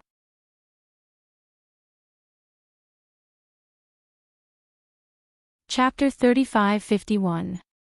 The venerable Peach Blossom Immortal suppressed his smile and coughed lightly. He looked at the young lady in front of him seriously and said, "I didn't say that I wouldn't tell you. I'm just looking at the situation. Should I plead for leniency on your behalf?" Arbor! Exclamation point. "I'll tolerate you." Resisting the urge to beat him up, Lord Jojo snorted and jumped into Fish Orchid Planet. She planned to listen to Rotten Peach Blossom and cultivate in peace for a few days. These few days, she frequently entered a state of epiphany. She had a feeling that she was about to make a small advancement again. She should cultivate obediently so that she wouldn't have to wander around outside and be disturbed by all sorts of things. Before Arbor entered Fish Orchid Planet, he deliberately placed a few demonic eyes around the Chow residence. This way, even if something happened outside, the venerable Peach Blossom Immortal and the rest would be able to detect it immediately. However, he reckoned that nothing would happen at the Chow residence in the near future. After all, the little crown princess had just used the Sure family to establish her authority. As long as one wasn't a fool, no one would pick a time like this to provoke the little crown princess. The carriage stopped at the entrance of the Chow residence. A slender figure came out of the carriage. Holding the hand of a young maidservant, she slowly walked out of the carriage and raised her head to look at the lintel of the Chow residence. Bam, bam.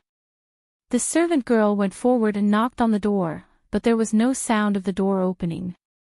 She turned back and exchanged a look with the lady. "Miss, this family doesn't seem to be home."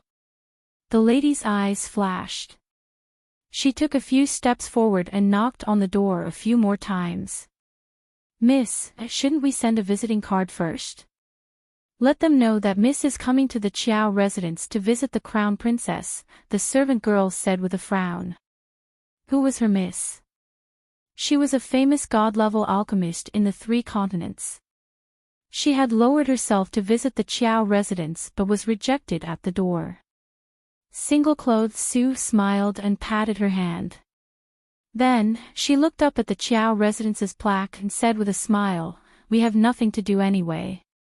There's no harm in waiting."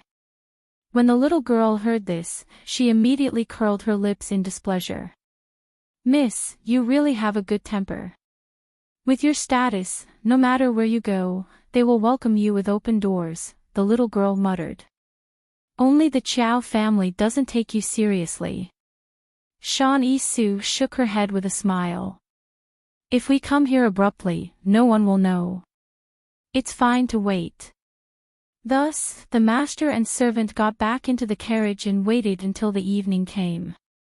The little girl puffed up her cheeks and said indignantly, "This family is really too much. It's been so long, and even a servant doesn't come out to buy groceries." Shawnee Sue also felt very strange, so she led the little girl out of the car and knocked on the door of the Chow residence. This time, they didn't have to wait for long before the door was pulled open. A yawning manservant appeared at the entrance of the Chow residence. He blinked his dog eyes and looked curiously at the master and servant pair. "Ladies, who are you looking for?" The little girl immediately shouted in dissatisfaction, "Our family's alchemist Sean is here to visit the crown princess." That manservant sized them up again and made a comical "oh" sound. Then, he prepared to close the door.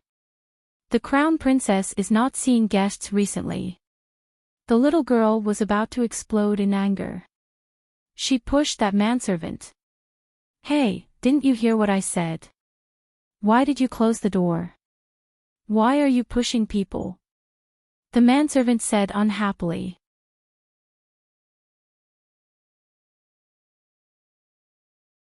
Chapter 3552. Our Pill Master Dan has been waiting until now. Why aren't you hurrying to inform him? Why are you wasting time with us? The page boy became even more displeased. "Who are you? Do you have a visiting card? I already said that our crown princess is not seeing any guests recently." The little girl's eyes widened angrily, revealing an expression of disbelief. "This is the famous Dan Pill Master in our 3 prefectures. How many people are looking forward to begging our Pill Master? You actually. She was so angry that she was at a loss for words. However, Shawnee Sue tugged at her sleeve and said to the little girl, "All right, Meilon, don't be angry with this little brother. This little brother, we have an important matter to discuss with your crown princess today. Please inform her. The page boy glanced at her and shook his head, saying, the crown princess said that she is not seeing any guests recently. After saying that, he slammed the door shut with a bang. Melon was so angry that she could not help but curse. Haven't I seen such an arrogant page boy in a rich family? Miss, look at him. He clearly just woke up. Which page boy would sleep until the evening before waking up? He still dares to be so unruly towards you. Just now, this servant should have slapped him twice. Shanisu sighed and shook her head, saying, forget it. Since the crown princess does not wish to see us, there is no need for us to disturb her. Melon stomped her feet. This family is really unruly. No wonder their page boy is like this. He caused Miss to wait under the scorching sun for so long. He simply deserves to die. Miss, you should not have come. You're asking for trouble. I was thinking that His Highness the Crown Prince's safety was worrying, so I wanted to give some advice to the Crown Princess. Shanisu sighed softly. In Paradise Planet, the venerable Peach Blossom Immortal was sitting on a tree branch with half a pot of wine in hand, swaying back and forth as he watched everything outside. Hey, why is this show not over yet? He sighed and poured himself another cup of wine. What a pity. My Jojo is in seclusion and can't see such a lousy show. The little tray ant stood on his shoulder and waved two branches, saying, Venerable Immortal, what's there to pity about this? Master definitely won't be interested in this show. The venerable Peach Blossom Immortal blinked. With a flick of his sleeves, he leaped down from the tree. I'm not looking anymore. Let's go see how Jojo's training is going. Outside, after Melon helped Shanisu into the carriage, she couldn't help but mutter a few words. Miss, are we going back to the manor now? A cold light flashed across Sanisu's eyes. She shook her head and said, No, let's go out of the city now. Leave the city. Maidservant Melon cried out in surprise. My Lotus's section break.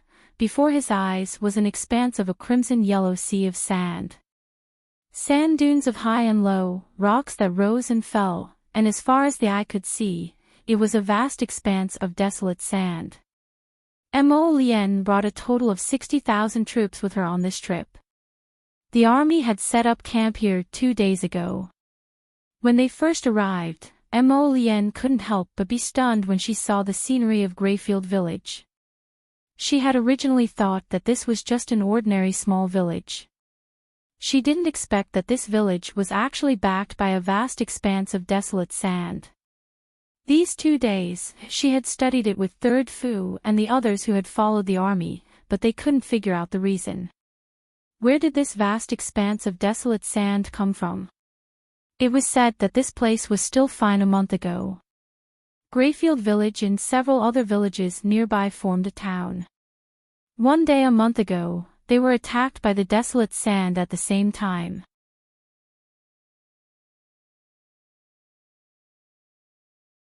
Chapter 3553. Such a large area of sand had only appeared in the Aurora Desert outside Qinghua City. How could this village, which was originally in good condition, be buried by the sand? According to the villagers, the sandstorm came abruptly, and several villages were buried by the sand. The nearby villagers had no choice but to swarm towards Huiping Village. Huiping Village managed to survive because it was on a higher ground. It was said that the sand covered the sky and covered all the nearby villages. It flowed for 2 days and 3 nights before it stopped. However, whether it was the nearby streams or the fields, they were all buried under the barren sand. Just as the villagers of these villages were helplessly preparing to move, many zombies suddenly emerged from the sand and began to crazily claw and bite people. The villagers were not prepared at first and many of them were hit. Those who were hit gradually changed in the crowd, injuring even more people. Therefore, in these villages, other than a small group of villagers who were smarter and survived, the rest all became zombies. This was something that could not be helped. After all, no one knew that these monsters would breed more monsters. Huiping Village was a small village that could not be found on the map of the Divine Lands. The villagers usually did not care about what was happening outside and lived their lives peacefully. Who knew that the outside world had already given birth to such a terrifying creature as zombies? The villagers had also slowly learned how to protect themselves during the battle. The remaining 1,000 villagers could be said to be a group of people who were more capable of fighting. A small number of them had even gained special abilities from their misfortune, and they were still adapting to their new abilities. Third Fu opened the curtain and came in. He patted the dust off his body and shook his head. It seems like the wind is blowing again outside. An old-fashioned man standing behind Prince Mo looked out of the tent when he heard that. Your Highness, we can't go on like this. If we can't think of a good countermeasure and can't kill all the zombies in one blow, our people won't be able to take it if we continue to fight them like this. Not only will our people not be able to take it, we won't be able to keep up with our food. Especially in this kind of broken environment where yellow sand filled the sky, the wind and sand were strong, eating dust and dirt every day, people would be in a bad mood. You don't have to worry about food and water, Mo Lian said indifferently. Fong Su, none of the people who went to investigate nearby have returned. The man with an old-fashioned face and a very serious expression nodded when he heard this. They are all waiting outside. Your Highness wants to see them now. Mo Lian nodded. Let them in. He needed to know how many undead puppets were hidden in the nearby desert. First, he had to figure out their numbers and then formulate a plan to deal with them. What Fong Su said was also somewhat reasonable. These damn things, they had to be annihilated in one blow. It was best to end the battle quickly. Your Highness. Your Highness. How dare you? How dare you trespass into the main tent? Who gave you the guts?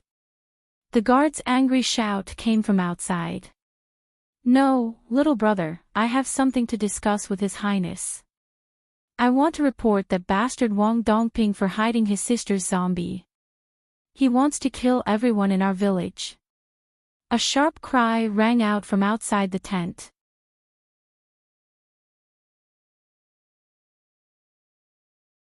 Chapter 35-54. A middle-aged skinny man with a pointy mouth, monkey-like cheeks, and rolling eyes was pushed into the tent from outside. His face was bruised and swollen, as if he had been beaten up. Other than Fu San and Fong Su, there were a few other soldiers in the tent. When they saw this person's strange face, they couldn't help but snicker. That person looked like a lackey. When he saw Prince Mo sitting in the middle of the tent, he quickly knelt down and prostrated himself on the ground. He flatteringly said, "This lowly one greets Your Highness the Crown Prince. You're making a ruckus in the army. Do you know what punishment you deserve?" Mo Lian's handsome face was cold as he asked in a light voice. That person jumped in fright and quickly raised his head and stammered, Your Highness, this lowly one didn't do it on purpose. This lowly one is really, really angry. That Wang Dongping has bad intentions. He secretly raised his corpse puppet sister in the tent. Your Highness, Your Highness. This lowly one is called Wang Xing. Every word I said is true. I hope Your Highness can judge clearly. Mo Lian looked at this person with a heavy gaze and waved his hand lightly. A soldier immediately cupped his hands and left. For a moment, the tent was so silent that one could hear a pin drop. Wang Xing was so scared that he knelt on the tip of a needle. His body couldn't help but tremble slightly. Not long after, Wang Dongping and a short woman were brought in one after another. When the two siblings saw so many people in the tent, they didn't panic. Instead, they calmly knelt down at the same time and bowed, this lowly one greets your highness. Your highness, it's him. His sister Wang Dongsue's arm was torn by a corpse puppet. This grandson hid his sister in the tent and didn't report it. Sooner or later, he will harm all of us. Your highness. It's not like that. I have a way to control the corpse poison in my sister's body.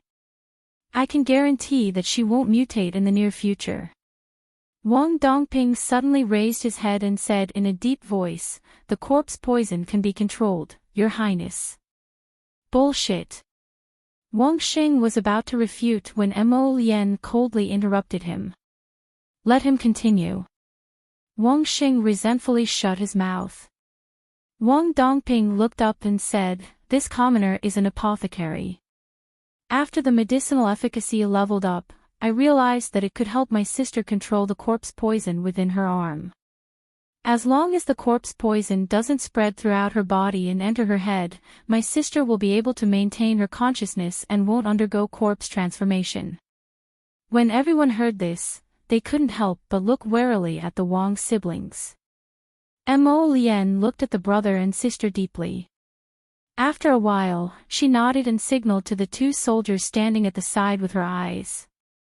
The two soldiers stepped forward and pulled up Wang Dongsue's sleeves. The wound on Wang Dongsue's left arm was purplish-black, and the rotten flesh had been removed. Although the wound was difficult to heal, it could be seen that the injury was indeed under control. The surrounding skin was normal. Do you think pharmacists are amazing? Wang Xing cursed, pharmacists aren't omnipotent. Even if your sister doesn't turn into a zombie today, can you guarantee that she won't turn into a zombie in a month or 3 months? I want to separate you and your sister from the others. Do you have any objections? Mo Lian said indifferently. Your Highness the Crown Prince. Wang Xing became anxious when he heard this. What was wrong with His Highness? Wang Dongzue was about to turn into a zombie, but he didn't kill her and only isolated her. Shut up. Fang Su berated.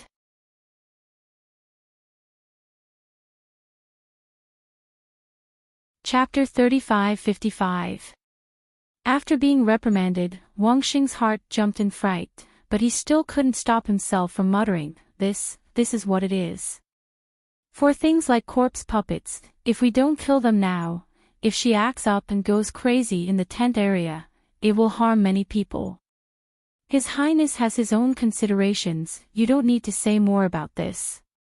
Fang Su glared at the monkey-cheeked man with dissatisfaction, then casually ordered the guard beside him, take him out.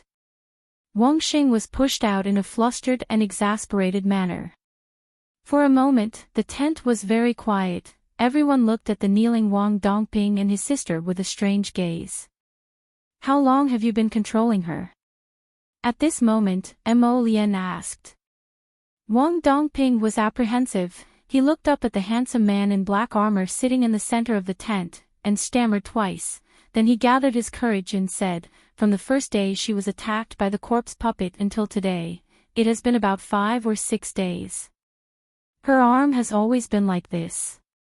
Wang Dongping nodded, previously, my sister's arm was shrouded in black qi, then, after this commoner used medicine to control her, the black qi also disappeared a lot. Mo Lian nodded indifferently, then waved her hand. 2 soldiers walked over and invited the brother and sister out. Wang Dongping and his sister didn't have much confidence in their hearts, they looked at each other, then entered a tent with fear and trepidation. Looking out from a small window, there were 4 guards standing guard outside the tent, it seems that they were really isolated. Big brother, will something happen? Wang Dongzue was silent for a moment and said. Don't worry, Dongzue, since His Highness the Crown Prince didn't make things difficult, it means that he believes what I said before. At the same time, in the tent, several young generals were puzzled, one of them stepped forward and said, Your Highness, although that person suppressed the corpse puppet poison in his sister's body. But we don't know if it's true.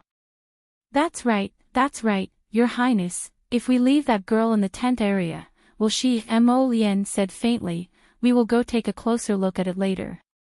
What he didn't say was that he had previously suspected that medicine could control corpse poison. Now, it seemed that one had to reach the level of an advanced apothecary to have any effect on corpse poison. However, there were truly very few apothecaries in the world, and that Wang Dongping was a rare talent.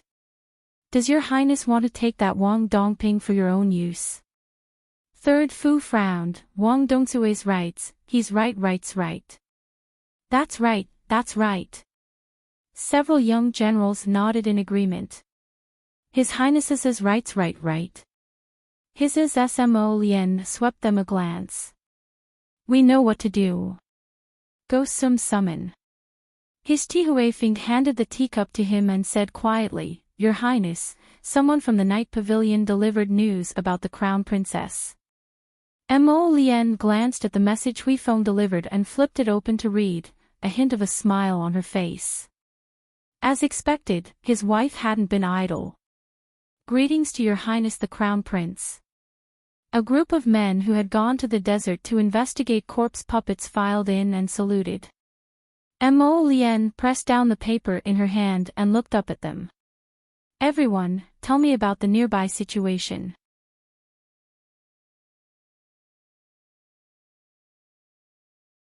Chapter 35-56. In the ocean of fish orchid star, countless islands rose and fell. Arbor was cultivating on one of these quiet islands, and no one disturbed him for the past few days. After she opened her eyes, she first used her divine perception to sense the surrounding islands. Her younger sister, Jolin, was practicing the usage of water spirit on the neighboring island. Fairy Yellow Crane had successfully refined a cauldron of Earth-grade pills, and officially stepped into the ranks of Earth-grade pill refiners. She was currently dancing with joy on the small island. Yellow Crane, do you want to follow this lord out of the island? Yellow Crane was also quite pitiful. Ever since she was thrown onto the island, she had been concentrating on refining pills for so long. Her mouth was probably bland at first. Fairy Yellow Crane thought she was hallucinating.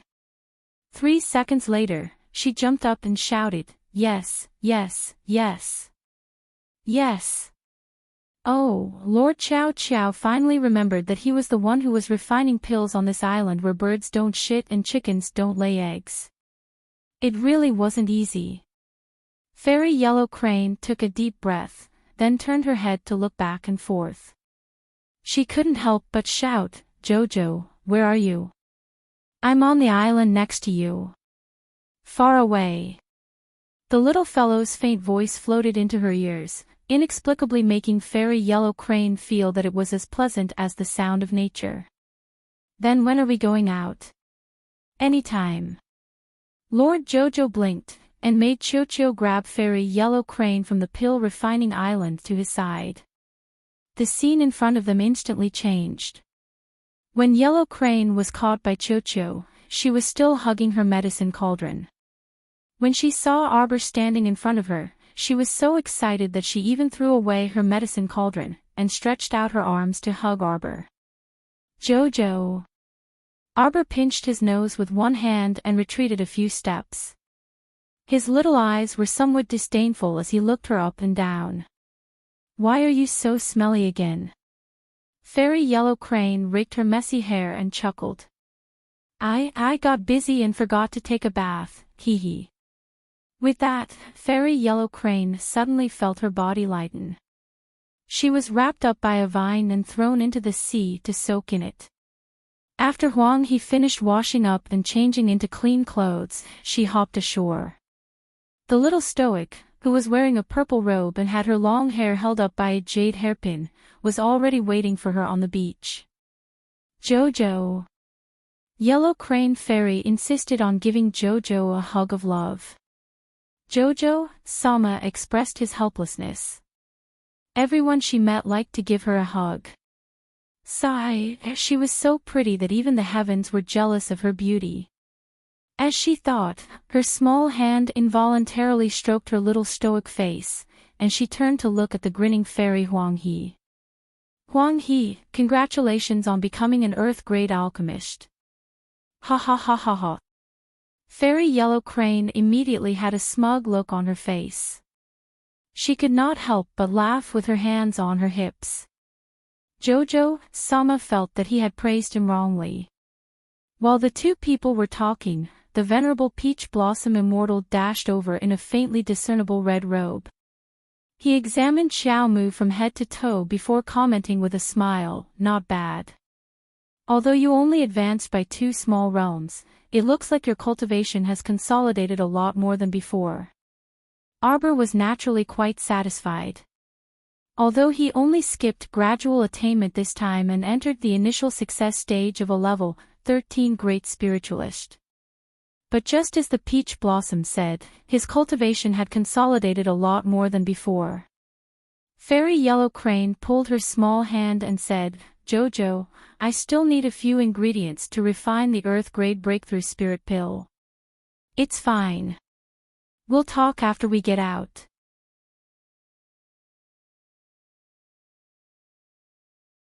Chapter 3557. The ingredients should be available in the herb garden on Paradise Planet. It wouldn't be troublesome for Sapling to pluck them. Arbor pulled Fairy Yellow Crane away from Fish Orchid Planet. She planned to have Yellow Crane guide the small pill refiners in the Heavenly Pill Auction. She told Fairy Yellow Crane about her idea, and Yellow Crane naturally agreed. She said that staying in Fish Orchid Planet's 12-fold flow of time was equivalent to living alone for several years. Little Yellow Crane wanted to go to a crowded place right now. The two were talking in the room when Wei Zichin's voice came from outside. It turned out that Wei Zichin had been coming to the Pear Blossom Courtyard frequently these 2 days. However, she knew that her daughter had gone to the Stellar Domain to cultivate, so she only came to take a look before leaving. Now that she heard voices coming from the room, she called out to her daughter. Arbor opened the door and welcomed her mother in. She introduced Fairy Yellow Crane and said a few words. Li Ye's figure suddenly appeared at the door. "Crown Princess, the Yi Pavilion sent news." Arbor raised her brows. She knew Li Ye's character. She wouldn't bother her at such a time unless it was something extremely important. Thus, she nodded and let her in.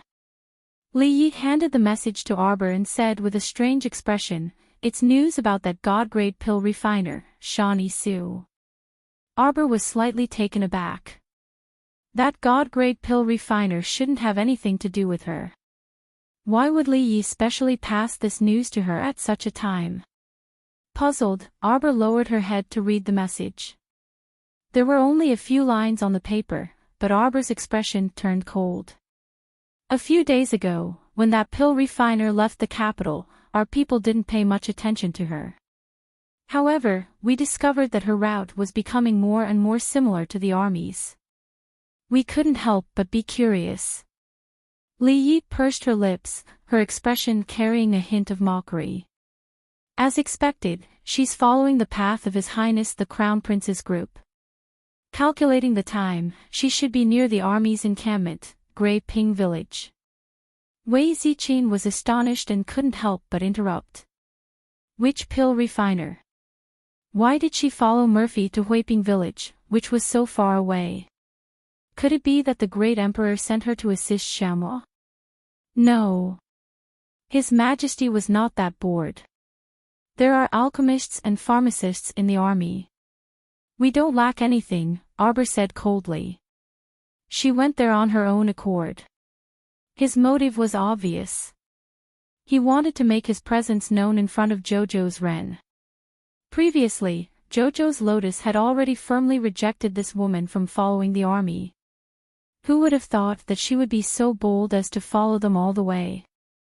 "Crown Prince Consort, should we send someone over to teach this woman who doesn't know the immensity of heaven and earth a lesson?" Li Yi asked expressionlessly with a taut face. Wei Zichin looked at her and then at her daughter's stoic face. Inexplicably, he felt that this master and servant pair were actually what a perfect fit. His daughter was already expressionless. Why did he send another expressionless shadow guard to her? There's no need for us to do anything. Arbor shook his head indifferently. In any case, Jojo's Ren would teach this self-righteous fellow a good lesson. The little fellow suppressed a small fire in her heart as she stood up with a taut face. Disgraceful thing, she thought that she was chasing after her husband from 1,000 miles away. She actually dared to chase after Jojo's Ren for no reason. Oh right, that pill refiner Dan even came to look for the crown princess previously, Li Yi suddenly said. Did she? Wei Ziqin was bewildered.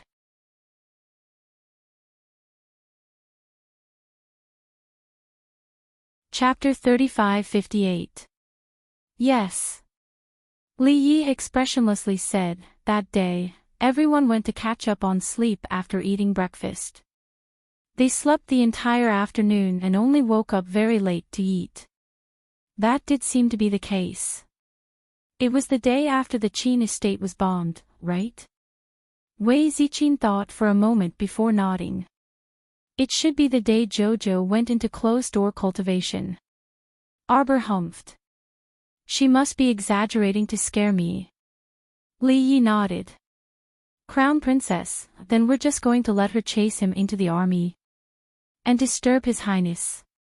Arbor pursed her lips. We have to see Jojo's lotus first. Wei Ziqin smiled as she grasped her daughter's hand. All right, Jojo, let's not talk about this. Let's go eat. You were in closed-door cultivation for so long, but you didn't even get to drink a sip of soup. The mother and daughter pair called for the little yellow crane to leave the room. At the same time, 500 kilometers away, at the army's encampment in Huiping village. Huifeng blocked the two women with a smile and said with an indifferent gaze, apologies, His Highness is currently discussing matters with several generals in the tent, so it's not convenient for him to receive Alchemist Dan. Alchemist Dan, please return. Saint Clothes Sue stood in front of Huifeng. Her servant girl was following behind her, holding a bowl of something. It looked like she was here to deliver a tonic to His Highness. Huifeng swept a glance at the stew bowl, but he still blocked Saint Clothes Sue with a beaming smile. Saint Clothes Sue wasn't angry and nodded very politely at Huifeng. Little brother, since His Highness is busy with official business, then I'll have to trouble little brother to deliver this bowl of snow lotus seed soup to His Highness. Huifeng glanced at her with a spurious smile and shook his head. Apologies, Alchemist Dan.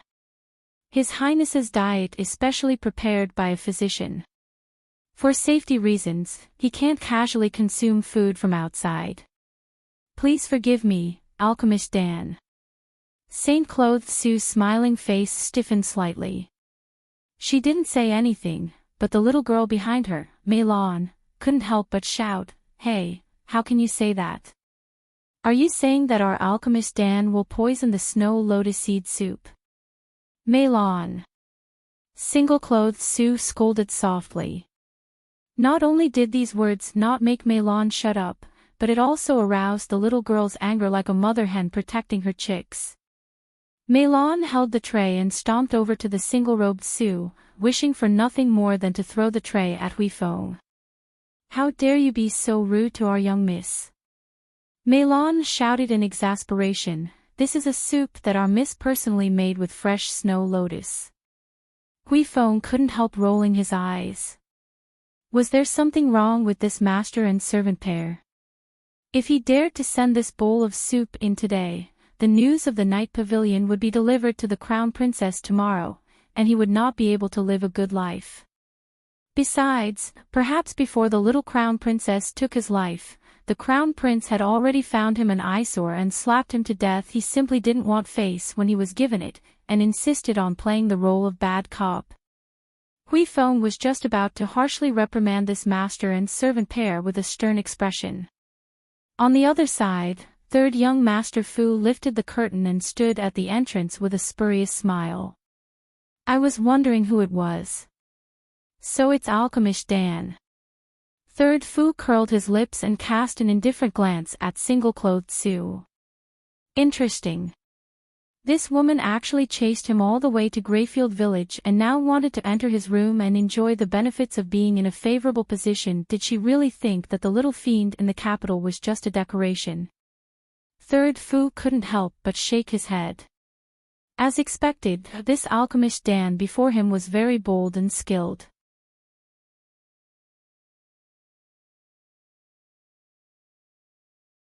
Chapter 3559. However, with her reputation as a god-level alchemist, it was true that a large group of cultivators would flock to her like a flock of ducks. It was no wonder that she was so fearless in doing things. She looked smart, but the way she did things was rather out of line. Third Fu shook his head again. Alchemist Shan, His Highness hopes that if you have time, you can help the commoners in the commoner district.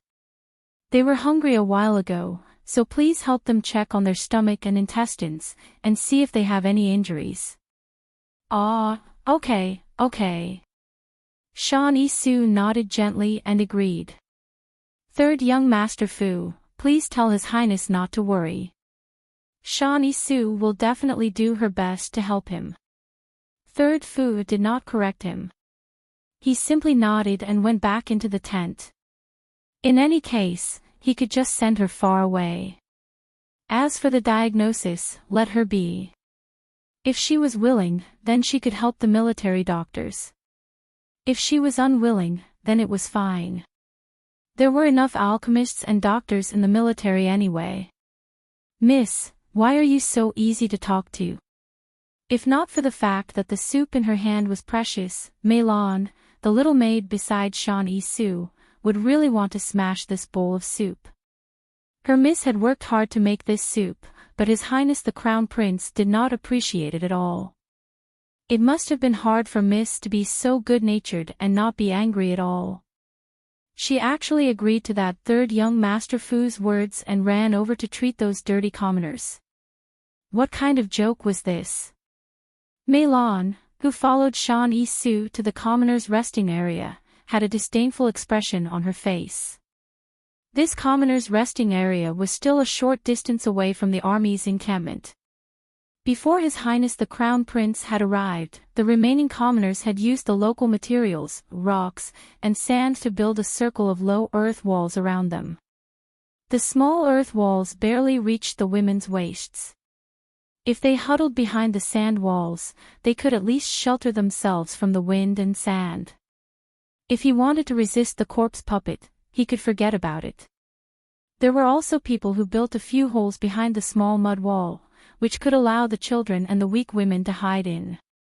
The environment was harsh, and food was scarce. After so many days of fierce fighting, these people's bodies were already exhausted. If His Highness the Crown Prince had not led the army over and temporarily blocked the waves of zombies outside, perhaps the remaining people would have already been eaten by the zombies. It's so dirty. When Meilon passed by a child who was sitting outside the sand wall and looking at her with dull eyes, she waved her hand twice and covered her nose with a look of disgust. The woman beside the child hurriedly hugged her child and looked at them warily. Sue didn't seem to mind the dirt. She squatted down and didn't care about the mint green long skirt. It dragged on the ground and was dusty from the sand. Is your child a little feverish? I noticed that his complexion doesn't seem right. Give me your hand. Shan Yisu smiled gently. That smile made the woman holding the child let down her guard a little, and she handed the child's hand to Shan Yisu. After Shan Yisu took the child's pulse, she smiled and said, "It's nothing serious. Let the child take this cold and heat pill, and he will be fine after a while." The woman took it suspiciously and watched the pretty woman leave. Sue led Meilon, who was pouting and complaining, to stroll around the civilian district. She specifically picked 2 or 3 children to look at before leading Meilon back to her own tent.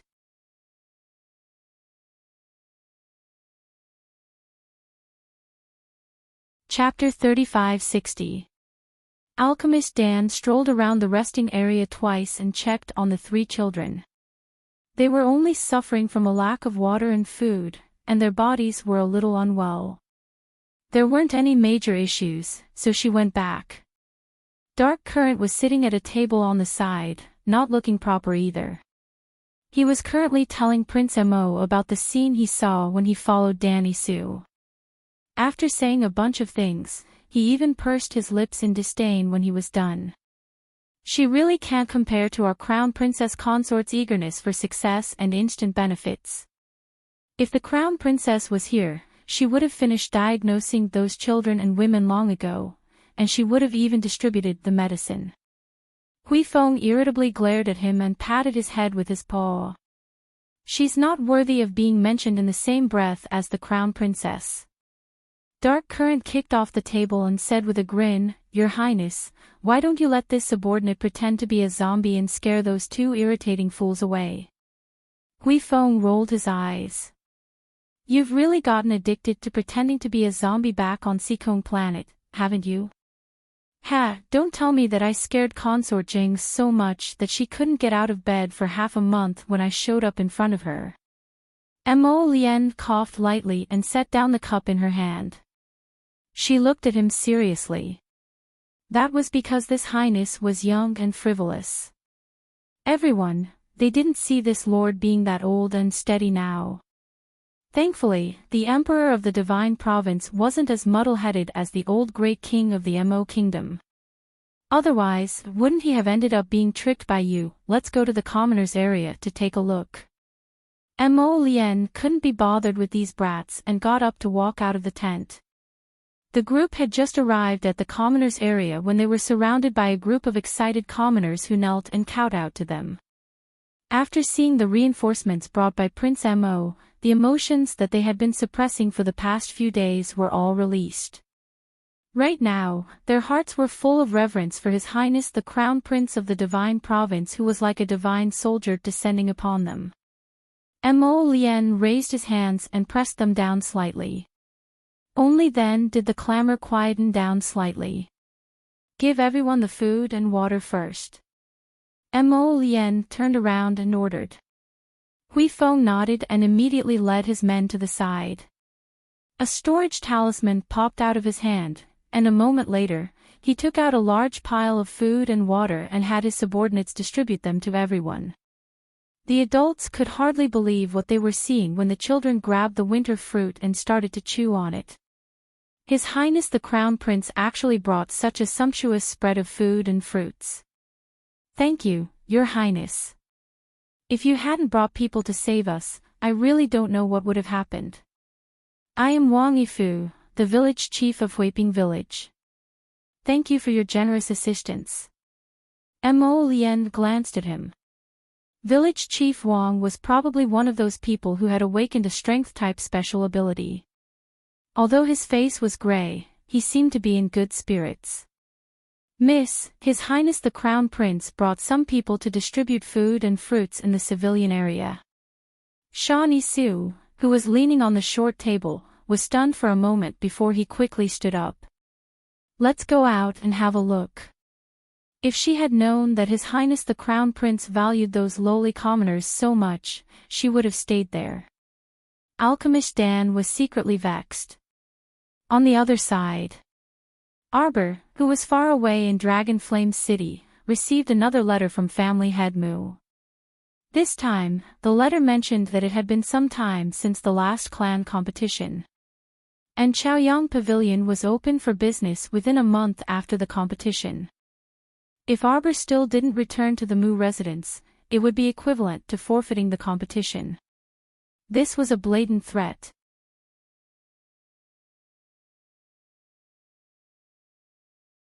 Chapter 3561. Arbor slapped the letter on the table and jumped up from the stool. What kind of joke was this? The Chaoyang Pavilion award belonged to her in the first place, so she naturally couldn't just let it go like this. It wasn't like she was afraid of the Mu family and didn't dare to return. She just didn't want to go back and play those schemes with them. "Crown Princess, that messenger manservant is still waiting outside for your reply." Kai Chi pursed her lips and couldn't help but grumble. He really didn't give up. In order to obtain the crown princess's reply, he would rather stand outside under the scorching sun and wait. Arbor's little face instantly tensed up, and she said in displeasure, "Go and reply to him. Tell him that I will return tomorrow. Tell him that he doesn't need to wait outside the door." "Yes." Kai Chi came back in not long after she left. She puffed up her cheeks and said to Arbor, "That manservant from the Mu family is really a strange person. I made it clear to him according to the crown princess's instructions, but he still didn't want to leave. He said that he will wait until tomorrow to lead the way for the crown princess." Arbor couldn't help but sneer. How much did Mu Jingfeng want her to return to the Mu family? She had already agreed to return, but he was still worried and insisted on leaving a manservant at the door as a decoration. It was simply baffling. Arbor had already made up her mind to return to the Mu family to rob them tomorrow. Since they invited her again and again with great enthusiasm, how could she not go? On the other side, Third Fu and Village Chief Wang were discussing how to break out of the zombie nest tomorrow. Village Chief Wang, gather the old, weak, women, children, and injured people in the village first. Prince Mo had many storage talismans, but most of them were filled with food, water, medicine, swords, armor, and so on. The remaining space should be enough to store a few hundred old, weak, women, and children. These people didn't have much fighting power. If they were left outside, they would just be food for the zombies. It was better to store them so that they wouldn't cause trouble during the battle. As for those young adults, they naturally had to fight alongside the troops. However, Prince Mo wouldn't mistreat them. He asked Fu San to distribute the armor and weapons so that these people would have something to rely on. Young Master Fu. While Third Fu was discussing with the village chief, he saw the single-clothed Su and the little girl Meilon walking over from afar. Fu San glanced at her and nodded slightly with an indifferent expression. "Alchemist Dan, food is being distributed here, so it's a little chaotic. You should go back to your tent and rest first." "It's okay." Shawnee Su smiled gently. "I can help too." Third Fu frowned slightly and turned to look at Dark Current, Huifeng, and the others who were currently distributing food. He said with an indifferent expression, "We already have enough people to distribute food, so we don't dare to trouble Alchemist Dan." "Young Master Fu, did I do something wrong?" Shawnee Su could not help but ask when she saw Third Fu's cold attitude towards her. Meilon, who was standing behind her, was so angry that her stomach was about to explode. These past few days had truly been sullen enough. Ever since she was given the cold shoulder at the Chiao residence that day, she felt that everything was very unpleasant. No matter who she met, no one gave her and her servant a good attitude. Even a few page boys dared to give her miss a hard time. The page boys that Meilon was referring to were Huifeng, Dark Current, and the others. Third Fu smiled sardonically. "Alchemist Dan came all the way here to help, so the entire army is very grateful. However, we won't trouble Alchemist Dan with the rough work of distributing food."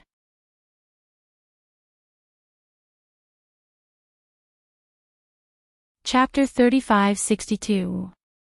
Shawnee Su frowned and wanted to say something, but when she looked up, she saw Mo Lien leading a group of people over from the sand wall. Her eyes couldn't help but light up, and she walked towards Prince Mo with small steps. However, the Crown Prince was surrounded by many people. Not only could she not get close, she was also accidentally pushed to the side. Meilon hurried forward to support her young miss. She glared angrily and used her elbow to accidentally push away her young miss's undercurrent. "Greetings to your highness the Crown Prince." Before Shawnee Su could finish her sentence, she saw Crown Prince Mo walking past her while being escorted by people. He didn't even spare her a glance from the corner of his eye. Meilon helped her young miss up.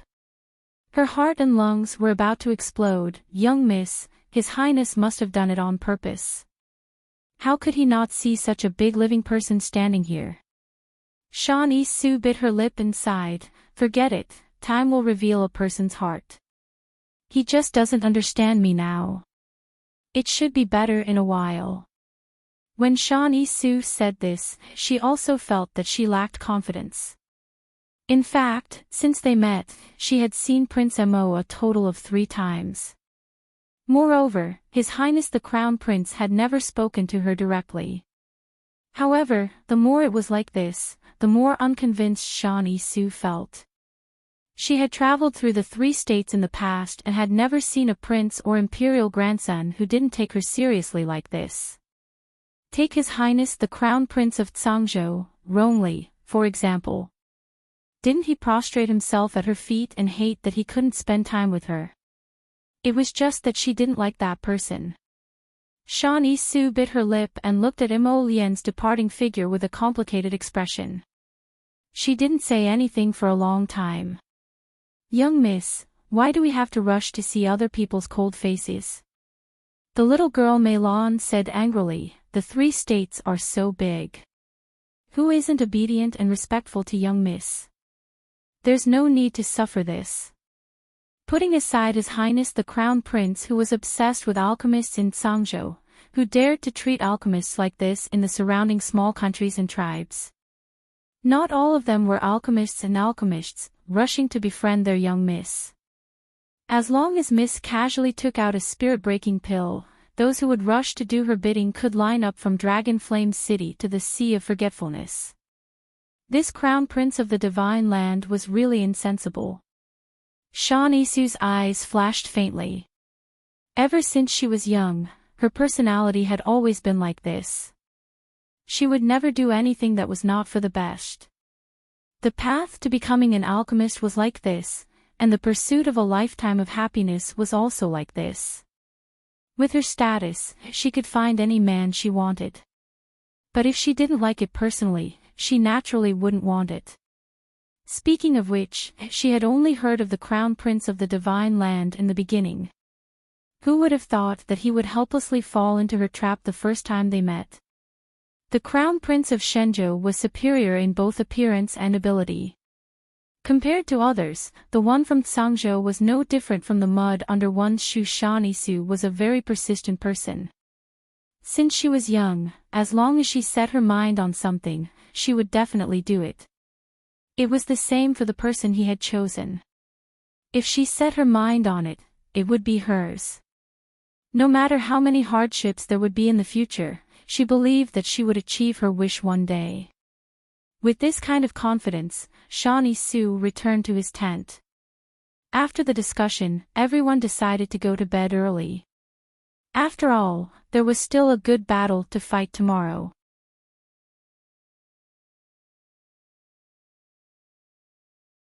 Chapter 3563. The next morning, when the sky was just beginning to brighten, the army had already set out early in the morning. Back then, Mo Lian and the others had found a small opening and charged into the village from the place with the fewest zombies. After investigating, they found that the periphery was completely blocked off by zombies. They still needed to expend a bit of effort to break out from the inside. Mo Lian and Fu Sanbing split into 2 groups, each leading half of the army. Using firearms to clear the way, they charged out of the zombie nest like 2 sharp blades. Shan Yi-su wanted to rush to Mo Lian's side several times, but she was always obstructed. She couldn't help but feel a bit stifled. Shan Yi-su's cultivation wasn't high, and she could only be considered an ordinary person on the Divine Province. At the age of 28, she was currently at the 4th level of the spiritual realm, and her fire spirit had only reached the 5th level of the spiritual fire. Of course, although Shan Yi-su's cultivation was low, no one would look down on her because of this. After all, she was a pill master, and most of her time was spent on the path of pill Dao. Your Highness. Hui Feng leaped to Mo Lian's side and whispered to her, there seems to be something strange about this Shan Yi-su. And Lu glanced back and nodded.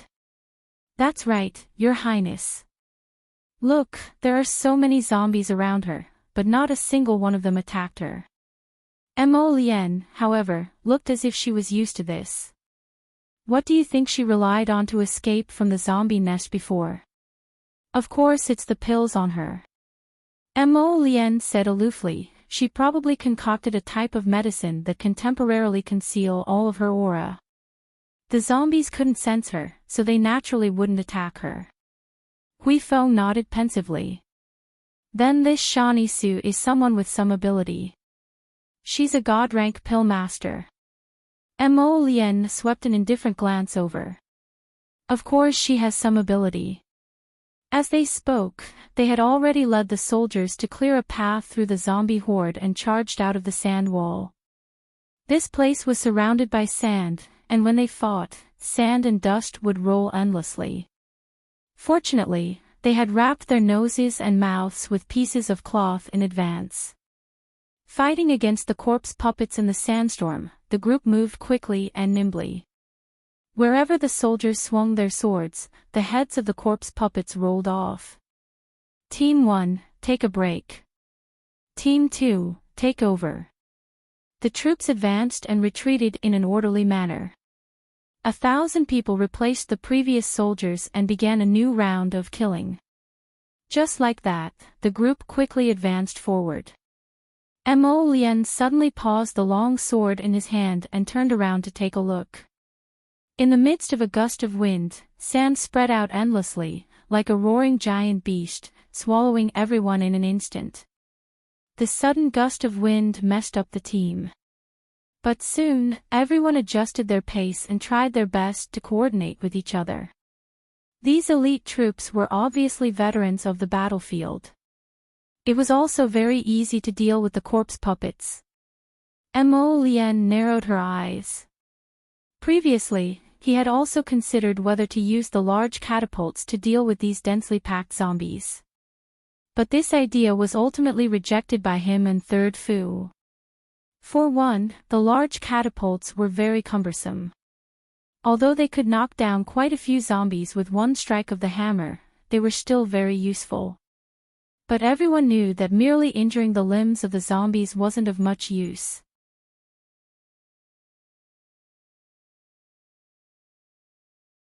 Chapter 35-64. In a battle of manpower, they could naturally dispose of these ugly fellows quickly, ruthlessly, and accurately.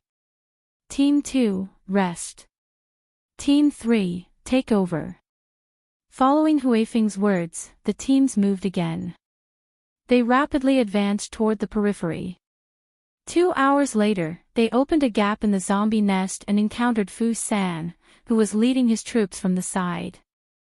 The two teams became increasingly invincible when they worked together. If one were to observe from above, they would discover that these two teams were in the shape of a scissor, like two sharp longswords that stabbed into the center of the zombie nest. Mo Lien suddenly soared into the air. Facing the fierce sandstorm, she flew directly above the place where the numerous zombies were gathered. He coldly glanced at the group of zombies below.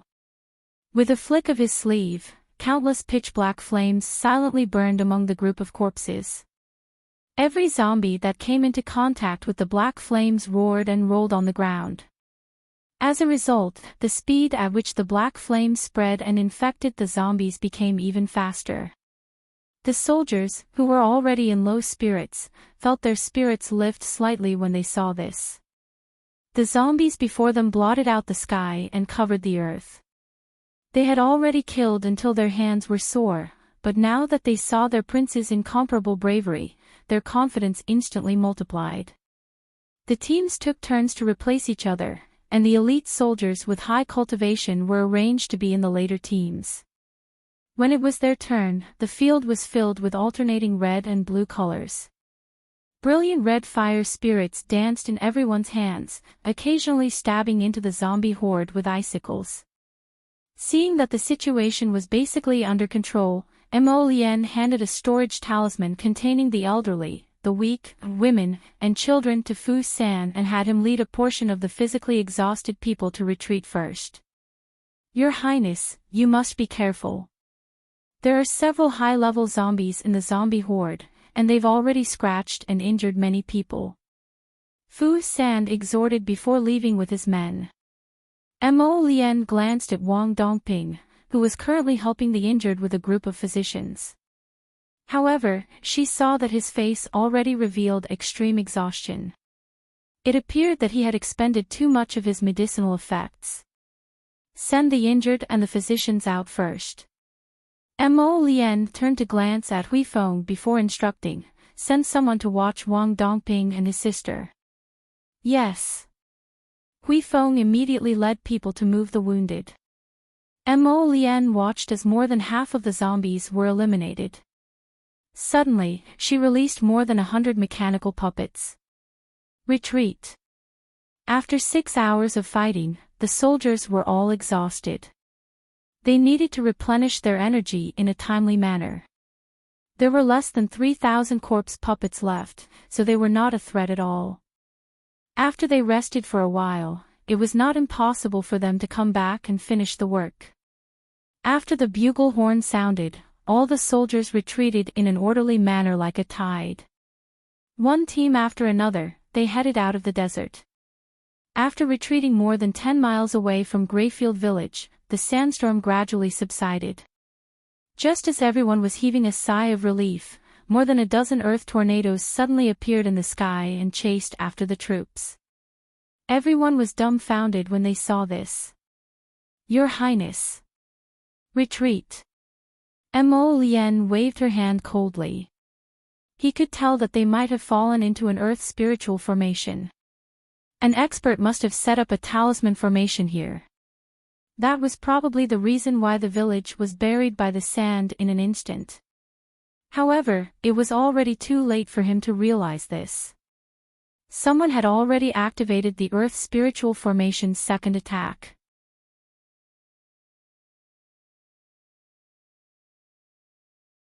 Chapter 3565. More than a dozen earth tornadoes chased after them and were already right in front of them, about to engulf everyone. Mo Lian's eyes flickered, and she swiftly flung out a mirror from her sleeve. That mirror expanded with the wind and rapidly grew. It instantly blotted out the sky and blocked out the sun in front of everyone. Bam! An earth tornado pounced forward, blocking the mirror outside. Everyone's eyes widened in shock as they stared at the mirror above their heads. Could this be a defensive divine weapon? While everyone was pondering this, they saw the earth tornado pounce toward the mirror again. Boom! Boom! Boom! Boom! 3 to 6 earth tornadoes rammed into the mirror. Mo Lian turned to instruct the dazed Hui Feng, everyone, retreat. Retreat 50 kilometers away first. Hui Feng quickly nodded and ordered his subordinates to lead the soldiers away. He and the 100-odd purple forest guards all stayed behind and stood next to His Highness the Crown Prince. Why aren't you leaving yet? Mo Lian frowned and turned to glare at Hui Feng. Don't you know our capabilities? Hurry and scram with them. Don't make our eyes irritated. Mo Lian irritably roared at Hui Feng. Hui Feng and the youths of the Purple Forest Guard shook their heads in unison. What a joke.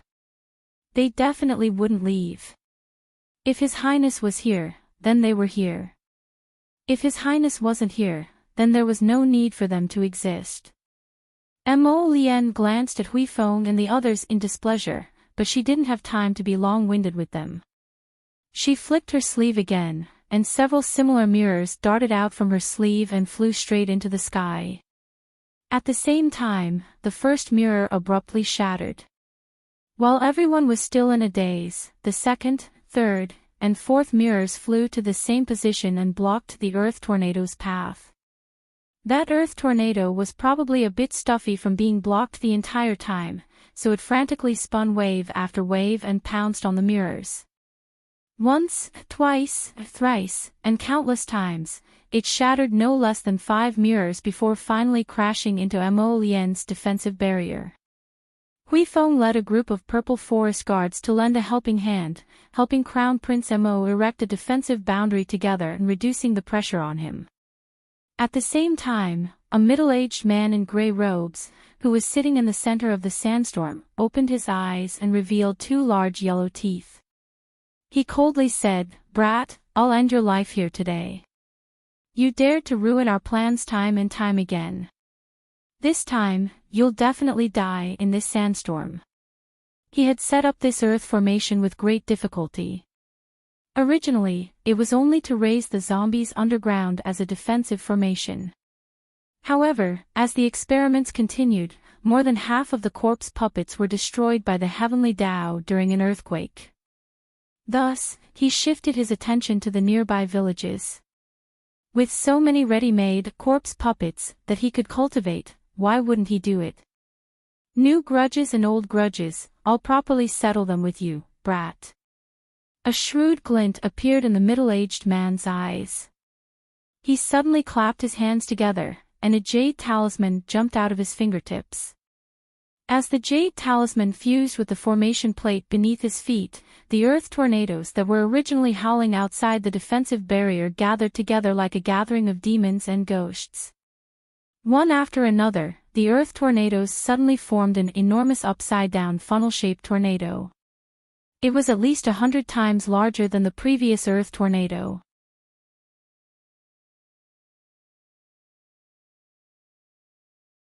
Chapter 3566. This enormous tornado violently swept towards the purple forest guards with earth-shaking power. Boom!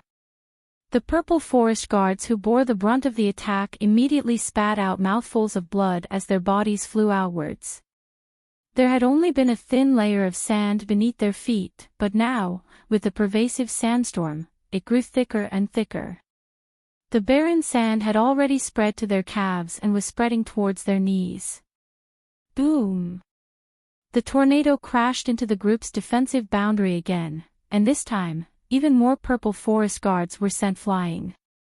Under the impact of the power of heaven and earth, no one could confidently say that they would be able to withstand it. Mo Lien's eyes narrowed slightly. When the tornado crashed towards them again, she signaled with her eyes, and Hui Feng and the others immediately understood. At the same time, they withdrew the defensive boundary with Mo Lien. The tornado arrived with a howl, filling the air with sandstorm and swallowing all of them in one gulp. From afar, it looked like an enormous skull had swallowed Mo Lien, Hui Feng, and the others into its gaping maw. The gray-robed middle-aged man who'd been meditating in the earth spirit formation suddenly opened his eyes and laughed maniacally. Good, good, good. He'd finally taken care of this brat who didn't know the immensity of heaven and earth and opposed their organization at every turn. If this brat knew that he'd died at Chu Qingfei's hands, who knew what he'd think? The gray-robed middle-aged man smiled smugly. Senior brother Black Cat, I've avenged you. At the same time, Mo Lien and the others, whose bodies seemed to have been bitten off by the skull's gaping maw, still didn't show themselves in the thick dust. Single-clothed Sue's sleeve was pulled by the little girl beside him. At this time, he was looking at the scene in front of him with an ashen face. No way, His Highness the Crown Prince died just like that. Would the person she took a fancy to die so easily? Miss, let's hurry and leave. The tornado might still be digesting after swallowing them. If it digests any later, it might come for us. The girl, Meilon, glanced mysteriously at the tornado that was spinning in place and felt her entire body tremble. She couldn't have been right, could she? Just now, this tornado seemed to have looked at her very spiritually. Shan Yi-Su took a deep breath, nodded, and was about to leave. Suddenly, a few pitch-black leaves drilled out of the gale. What was that? Shan Yi-Su stopped and looked back with a puzzled expression. This time, she could see clearly, only to see a few roots suddenly springing out from under a few leaves. Immediately after, the roots grew like a towering tree. The longer it grew, the taller it grew, the tighter it became. A main branch, like a giant tree and a wide vine, suddenly drilled out of the cloud of sand, suddenly bursting all the sand around it. A giant ink-colored lotus flower that could seize the good fortune of heaven and earth appeared before the eyes of single-clothed Sue and her maid. The two of them looked at everything in front of them in shock. Their little mouths were slightly agape, as if they didn't know what to say. Over 100 purple forest guards were hanging from the main branch of the black lotus, and they were all looking down with dumbfounded expressions. They were 100 meters above the ground. At this moment, they looked at each other in dismay and then looked up. They saw His Highness standing in the middle of a half-open black lotus flower. His long hair was scattered in the wind, and his handsome face was expressionlessly looking at them. You're tuning into the LoveLore Library YouTube channel. We're so grateful for your support, and don't forget to subscribe to join us on this incredible journey through captivating stories. Your generosity through donations truly makes a world of difference, as it's the primary source of revenue that allows me to expand and enhance this channel for you. Thank you from the bottom of my heart for being a part of this adventure.